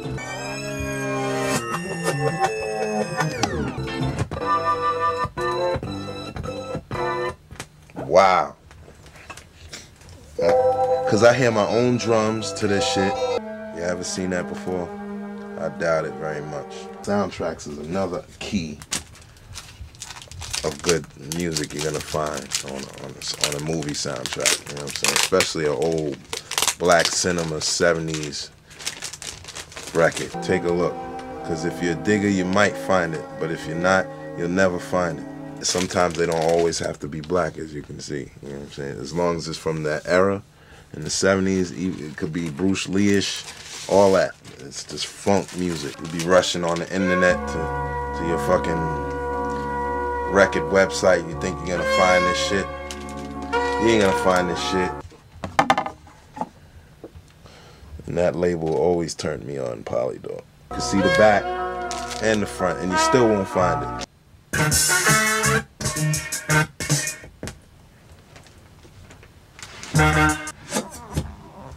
It's crazy.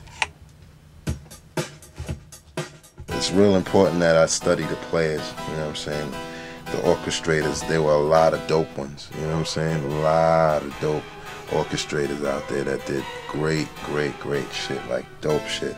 That's how you get sharper with digging, you know what I'm saying? Like, if you read and study these players, you know what I'm saying? And then, you know, then the names stick in your head, and when you look at records and you see their name on it, you're like, okay, might be something that I want to get, you know what I mean? I think about kick snares, I think about shit that I got, that I've heard, that I'm like, oh, I better go back to that and tap that up, you know what I'm saying? I don't really use major artists, you know, I don't really sample from like a major artist, you know what I'm saying? That's, you asking for trouble. I had a thing where I was using horns a lot, and it was like a signature sound, like if you heard a horn in a Pete Rock beat, you knew it was Pete Rock. Shut 'Em Down remix, House of Pain remix, DOS Effects. It's crazy. Horns is dope. Him and Q-Tip are the two who made me want to do music. You know, and I always wanted to sound like Pete. I first met Pete Rock right in this room. You know, we was at a Heavy D session.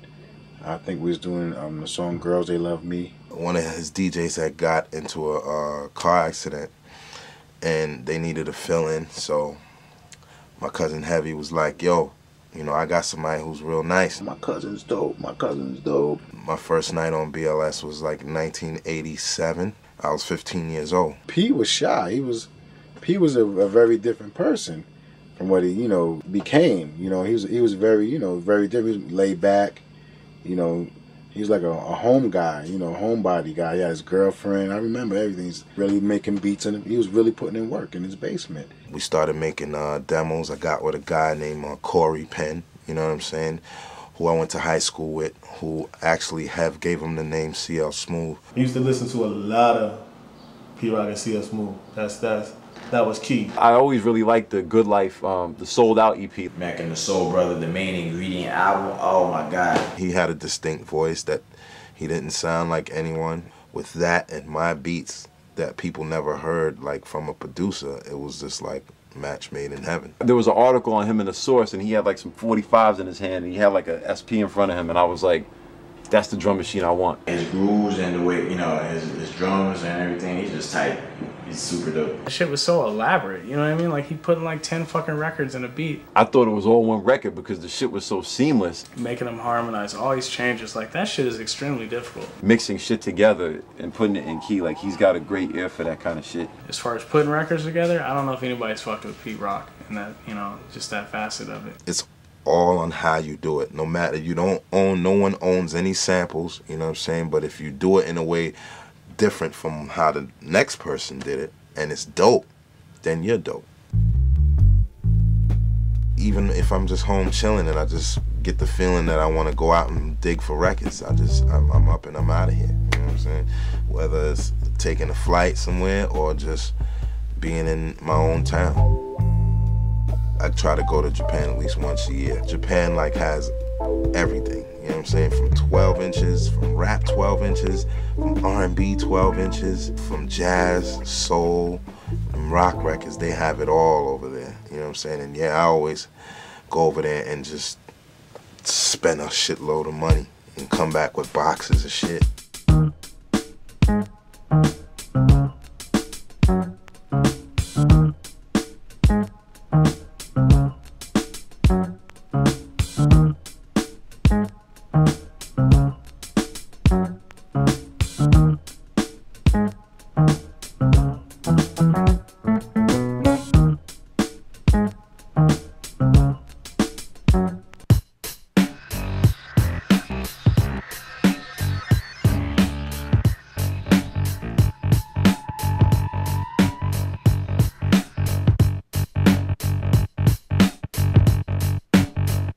Shibuya is an area in Tokyo, and there is a many rare collectible stores in soul, jazz, funk.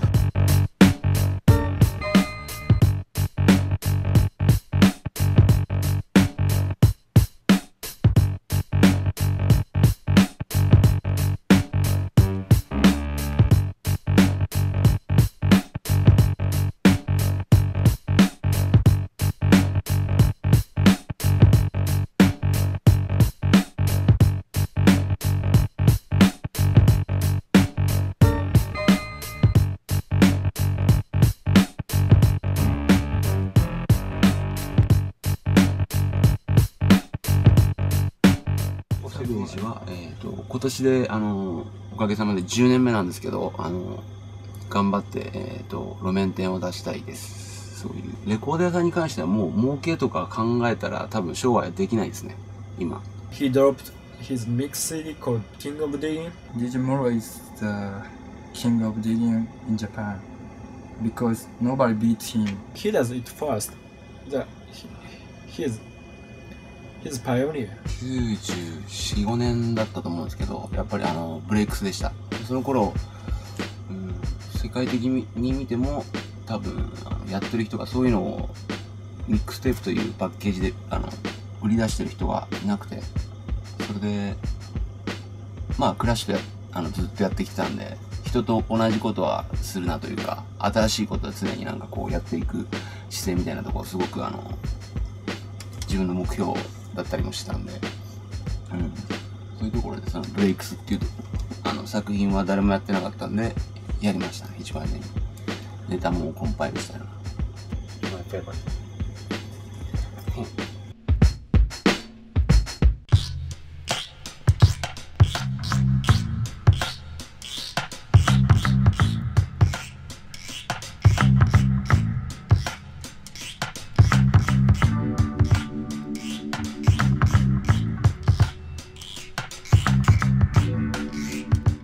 Afro Juice Records Tour in Osaka. We sell specialized hip hop and disco, soul, funk, jazz, reggae, afro, Latin, breakbeats, drum break.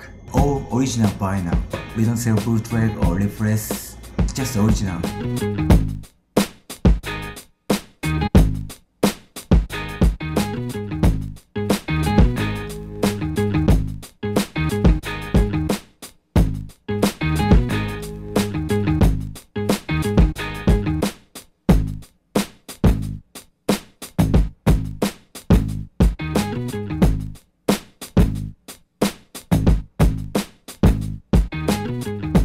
People like Big Rock, Marimo, Lord Finesse, Raj Professor, Rachel Smith, Madlib, J-Rock, DJ Shadow, Mr. Ward and LVD for beat miners. Inat Badalov,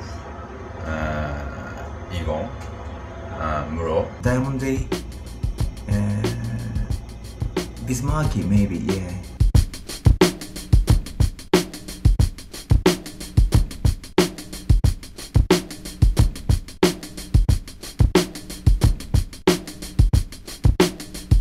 Recently, we go to America quite often, but before we go to Europe to buy record also, like England, Germany, and Spain, and Italy. All around the States and Canada, and Toronto and Montreal. To find good records is getting harder and harder, especially in a big city. I like Austin show because many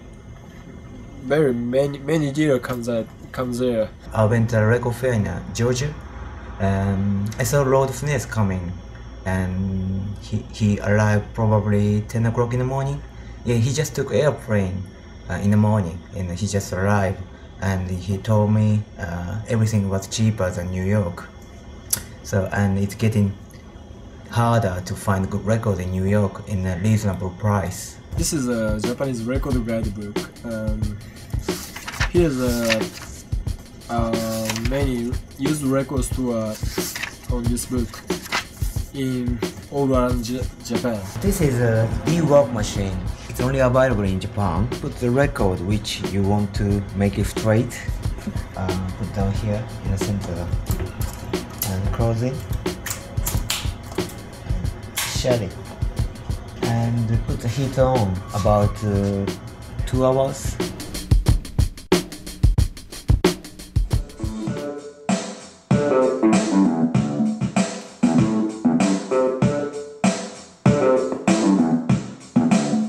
I'll see if I can freak it a different way by chopping it up, and if not, I'll just keep keep the groove going. Probably loop it up, throw some good drums on it, make my own bass line, and any other little sounds I could use to fill it in, or make it be my own. Just Blaze told me, or he advised 2 years ago, about 2 or 3 years ago, he was saying that sometimes you just gotta let a loop rock, if it just sounds hot.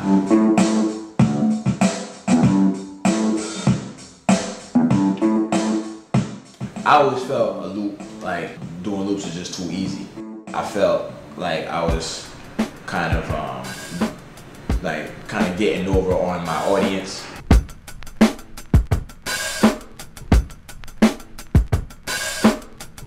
Me and Scott, we went back way before the whole rap professional thing.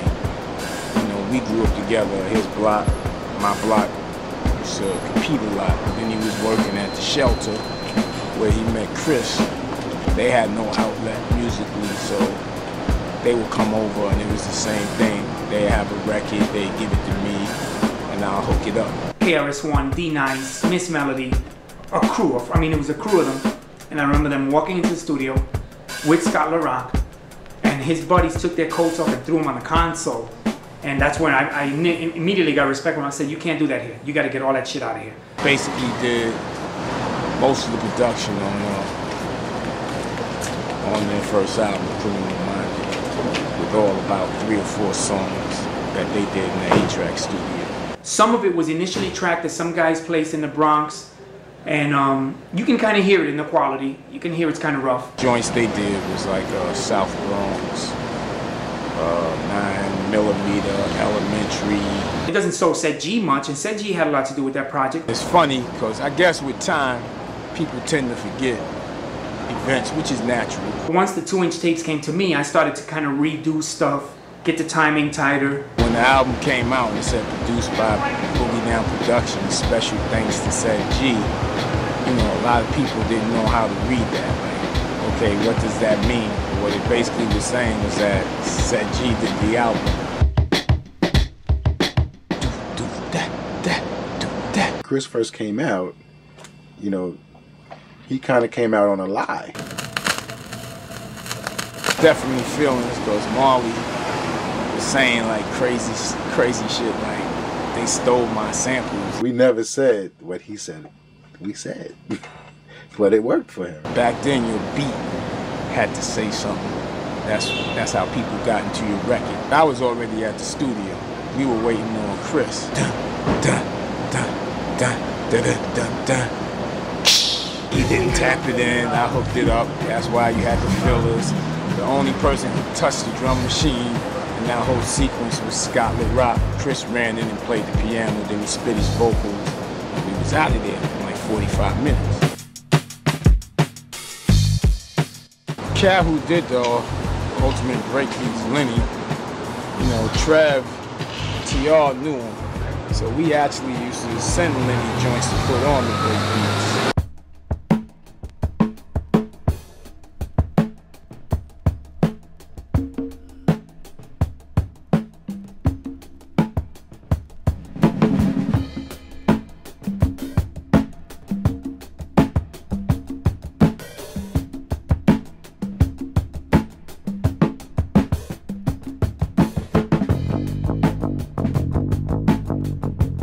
Every time a new volume came out, it was you rushed to the studio to see, who could get it out there first. It's kind of cheating to me.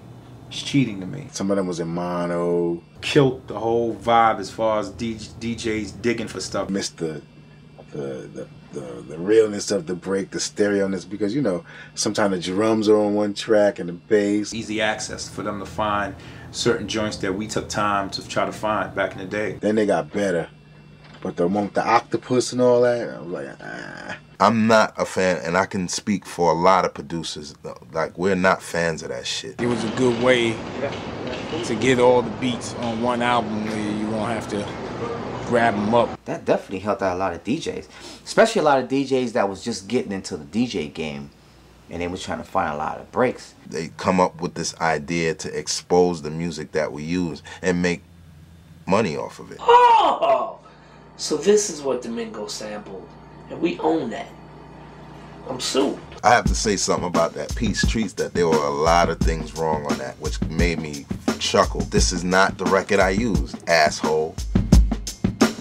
You always had expensive records and stuff, but it was only at the conventions. Like the stores, with the exception of Bleecker Bob's, like most of the stores out here were pretty reasonable. These record dealers, they start fucking, you know, getting ideas and saying, okay, let's hike up the prices because this guy's making this much money off it when he drops that. They know it's hard to get that record, or they know this is a record that got something on it. Just because somebody used it is gonna be like $30 for like $1 record. Or $100, $200, $300 for one fucking album, which is ridiculous.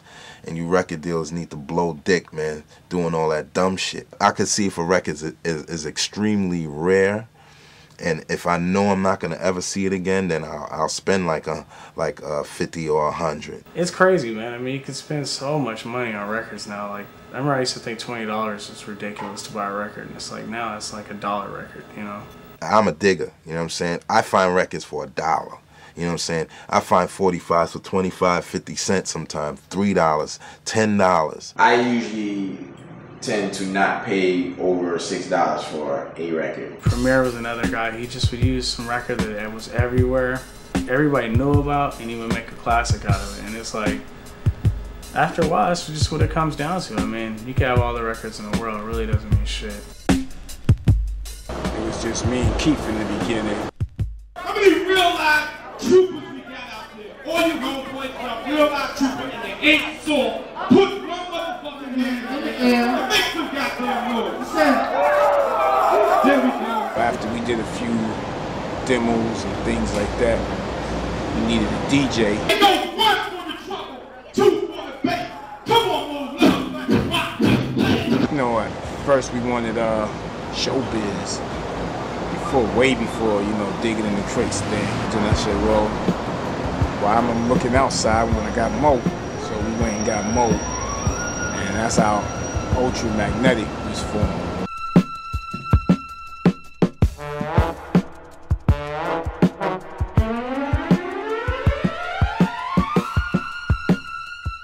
Their stuff was incredible, you know what I'm saying?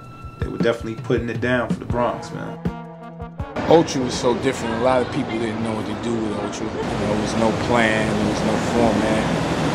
You know, we just did it as we went along, and it came out the way it came out. They were really the first to take a sample and say, "Yo, this beat is already hot. We're gonna use this and, you know, program on top of it, and it's gonna be dope." They were definitely big. Yeah, I definitely looked up to them cats. You know what I'm saying? As far as like on the beat arrangements.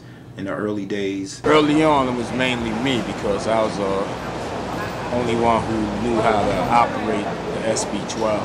They would bring in records. They would bring in, like, for instance, Keith would bring in a joint like the Joe Cocker joint where we made funky off of, you know, the Woman is Woman. But I would formulate it, you know, as far as arranging it, producing it, chopping it up. You know how I had the piano off time, you know, just add little things. That's different from the record. You know, you listen to old PE stuff or old Ultra stuff or Paul C stuff, like they were just chopping records and dismantling them and creating them again. Paul was just an engineer in the studio who had an extensive record collection. Give the drummer some. He did the Critical Beatdown album mix of Traveling at the Speed of Thought. He did that, the remix of that.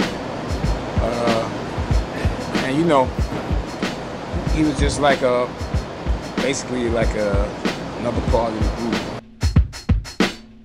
You know, you had artists using Gilbert O'Sullivan, you know what I'm saying, which kind of fucked it up for the sample world. You come in loving to use these records and you get these ideas and you regurgitate something that nobody was ever thinking about, but then as soon as it gets to the final stages before the record comes out, you get denied. He didn't enjoy the fact that rappers used his music, you know what I'm saying? And he went at Biz Markie and sued him for a shitload of money, and that kind of put a black eye on the sampling game. It's hard enough to even get someone to listen to your CD, then you got to get someone to buy the beat, and then even if they buy it, they might not be able to clear it. I remember when Farside first did their album was the first to credit each and every sample that they used on it, and it was a legal nightmare for them because it was just so much. Why would you go fuck with that shit for? You know what I'm saying? When there's tons of other things here, black music, you know what I'm saying? That was dope. That's all I ever sampled, you know what I'm saying? And people loved it. I love digging, and I'm probably gonna be a digger for the rest of my life, but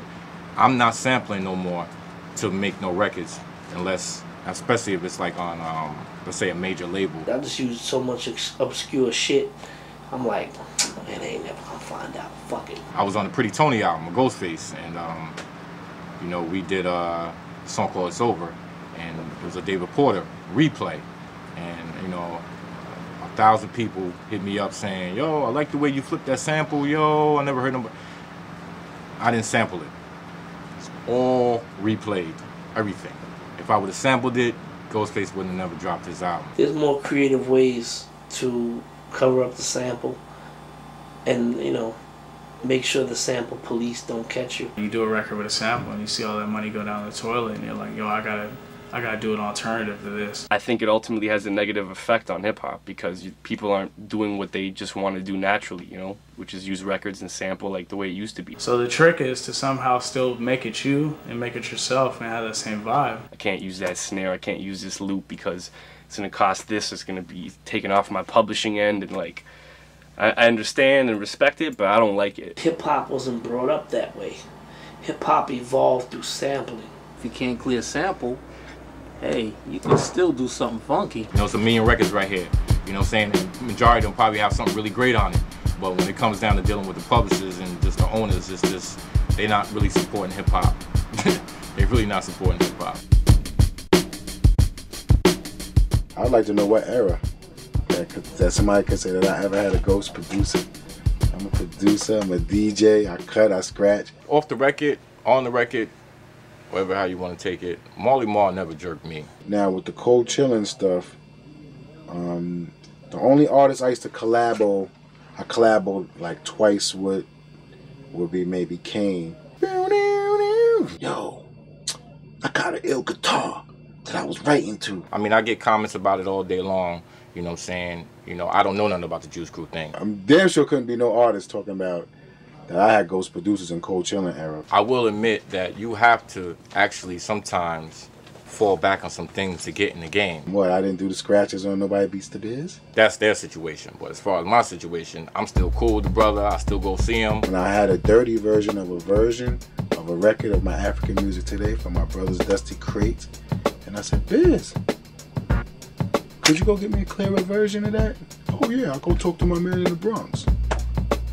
That don't mean he produced it because he went and got the clear version. He went and got the clear version for me to loop. Thank you, now it's your record. You did what you had to do. There was a guy named Trouble T. Roy. His name was Troy Dixon. And he was like a real close, you know, we called him family. He was so close, you know, we lived on the same block. The whole Mount Vernon Posse in effect, you know what I'm saying? My man Dio, Heavy D, Trouble T. Roy, rest in peace. I love you. He was part of Heavy D and the Boys, man, and he passed away in like 87, 88, and it hurt the whole community. He did Front Door in my house, you know what I'm saying? He also did a 12-inch called Think. He actually did a remix to Think in my home as well.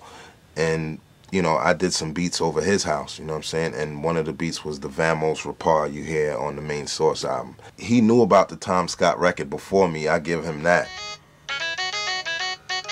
I made that beat with these two hands right here, you know what I'm saying? No question about it. He would say things like, yo, oh, that horn was hot, or, you know, and then one time we were in a record store and I pulled the record up. And I said, oh, what's this? Da-da-da. And he was like, oh, that's da-da-da-da-da-da. But I made that. Was down in my basement one day playing that record. It kind of like, it touched me in a strange way, you know what I'm saying? And I'm like, wow, no one used this part of the record, or no one touched that. Why didn't they do that? You know what I'm saying? I'm bugging like, damn, they didn't hear that? You know what I'm saying? So I put it together. Even if large professors out there saying that, you know what I'm saying? Be honest, dog. You wouldn't have made that beat like that. You know what I'm saying? The way I did it, like, I don't think so. The way I made the drum pattern, the way I filtered the bass line, not to take nothing away from him, because he made a lot of good beats as well, but Pete Rock did his thing on that. Trust me, I made that song with my heart and soul. If you've been a pioneer DJ for over 20 years, man, and you've been lugging records, you know, you've been lugging records practically all your life, you know, I think Serato is pretty refreshing. I use Serato now.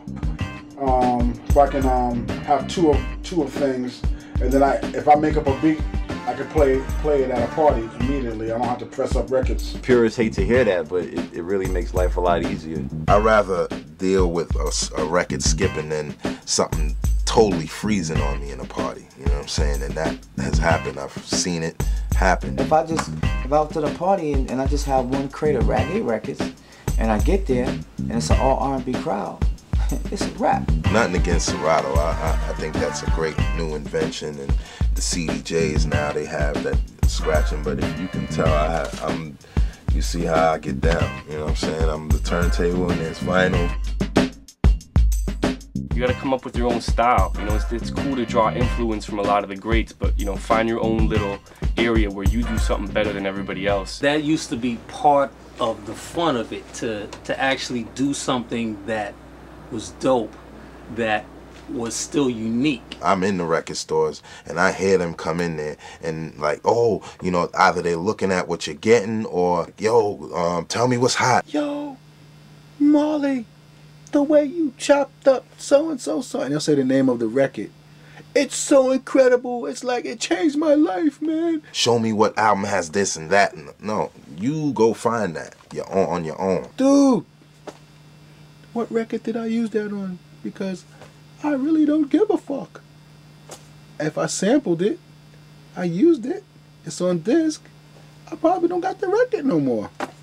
To be unique was the sought after thing at that time. It wasn't about, oh, well, this guy used that kick and that snare, so I'm gonna get that kick and snare or that sample. It was like, nah, dude did that already. I'm gonna do this. It's all about what you do with them anyway, man. It ain't about the records you got. I'm not gonna go digging for a record that Tribe Called Quest used 10 years ago, and I got 4 copies. I'm not gonna do that. With $500 in 24 hours, you can have some rare records on MP3 format and Fruity Loops and kind of jump in. Everybody's trying to do like, you know, I make 100 beats a month or some bullshit. It's like, if you make 5, you know, quality, you know, records a month, that's good. Everyone I know is making beats. It's pretty insane, actually. You can't just pick up a laptop or pick up a drum machine, and because you could get a couple of sounds and then make everything fall in place. All of a sudden, you're a fucking producer. Not how it goes. Now that JD's gone, somebody should come and improve upon what he did instead of just biting him. That shit pisses me off, hearing a lot of these clones just straight up biting Dilla with the hand claps and the off stuttery kicks and drums, and that's cool and all, but you're not going to be as good as Dilla, so just let it go. Always found different things, you know what I'm saying? Like, that's what made him dope. Like, you know, he was a digger. If I'm somewhere and I'm hearing some hot shit on a record, all right, I'll buy it, but I'm not going to Singapore for records. I'll go for some ass first. You heard? That's the beauty of digging, because you don't know what you're gonna find.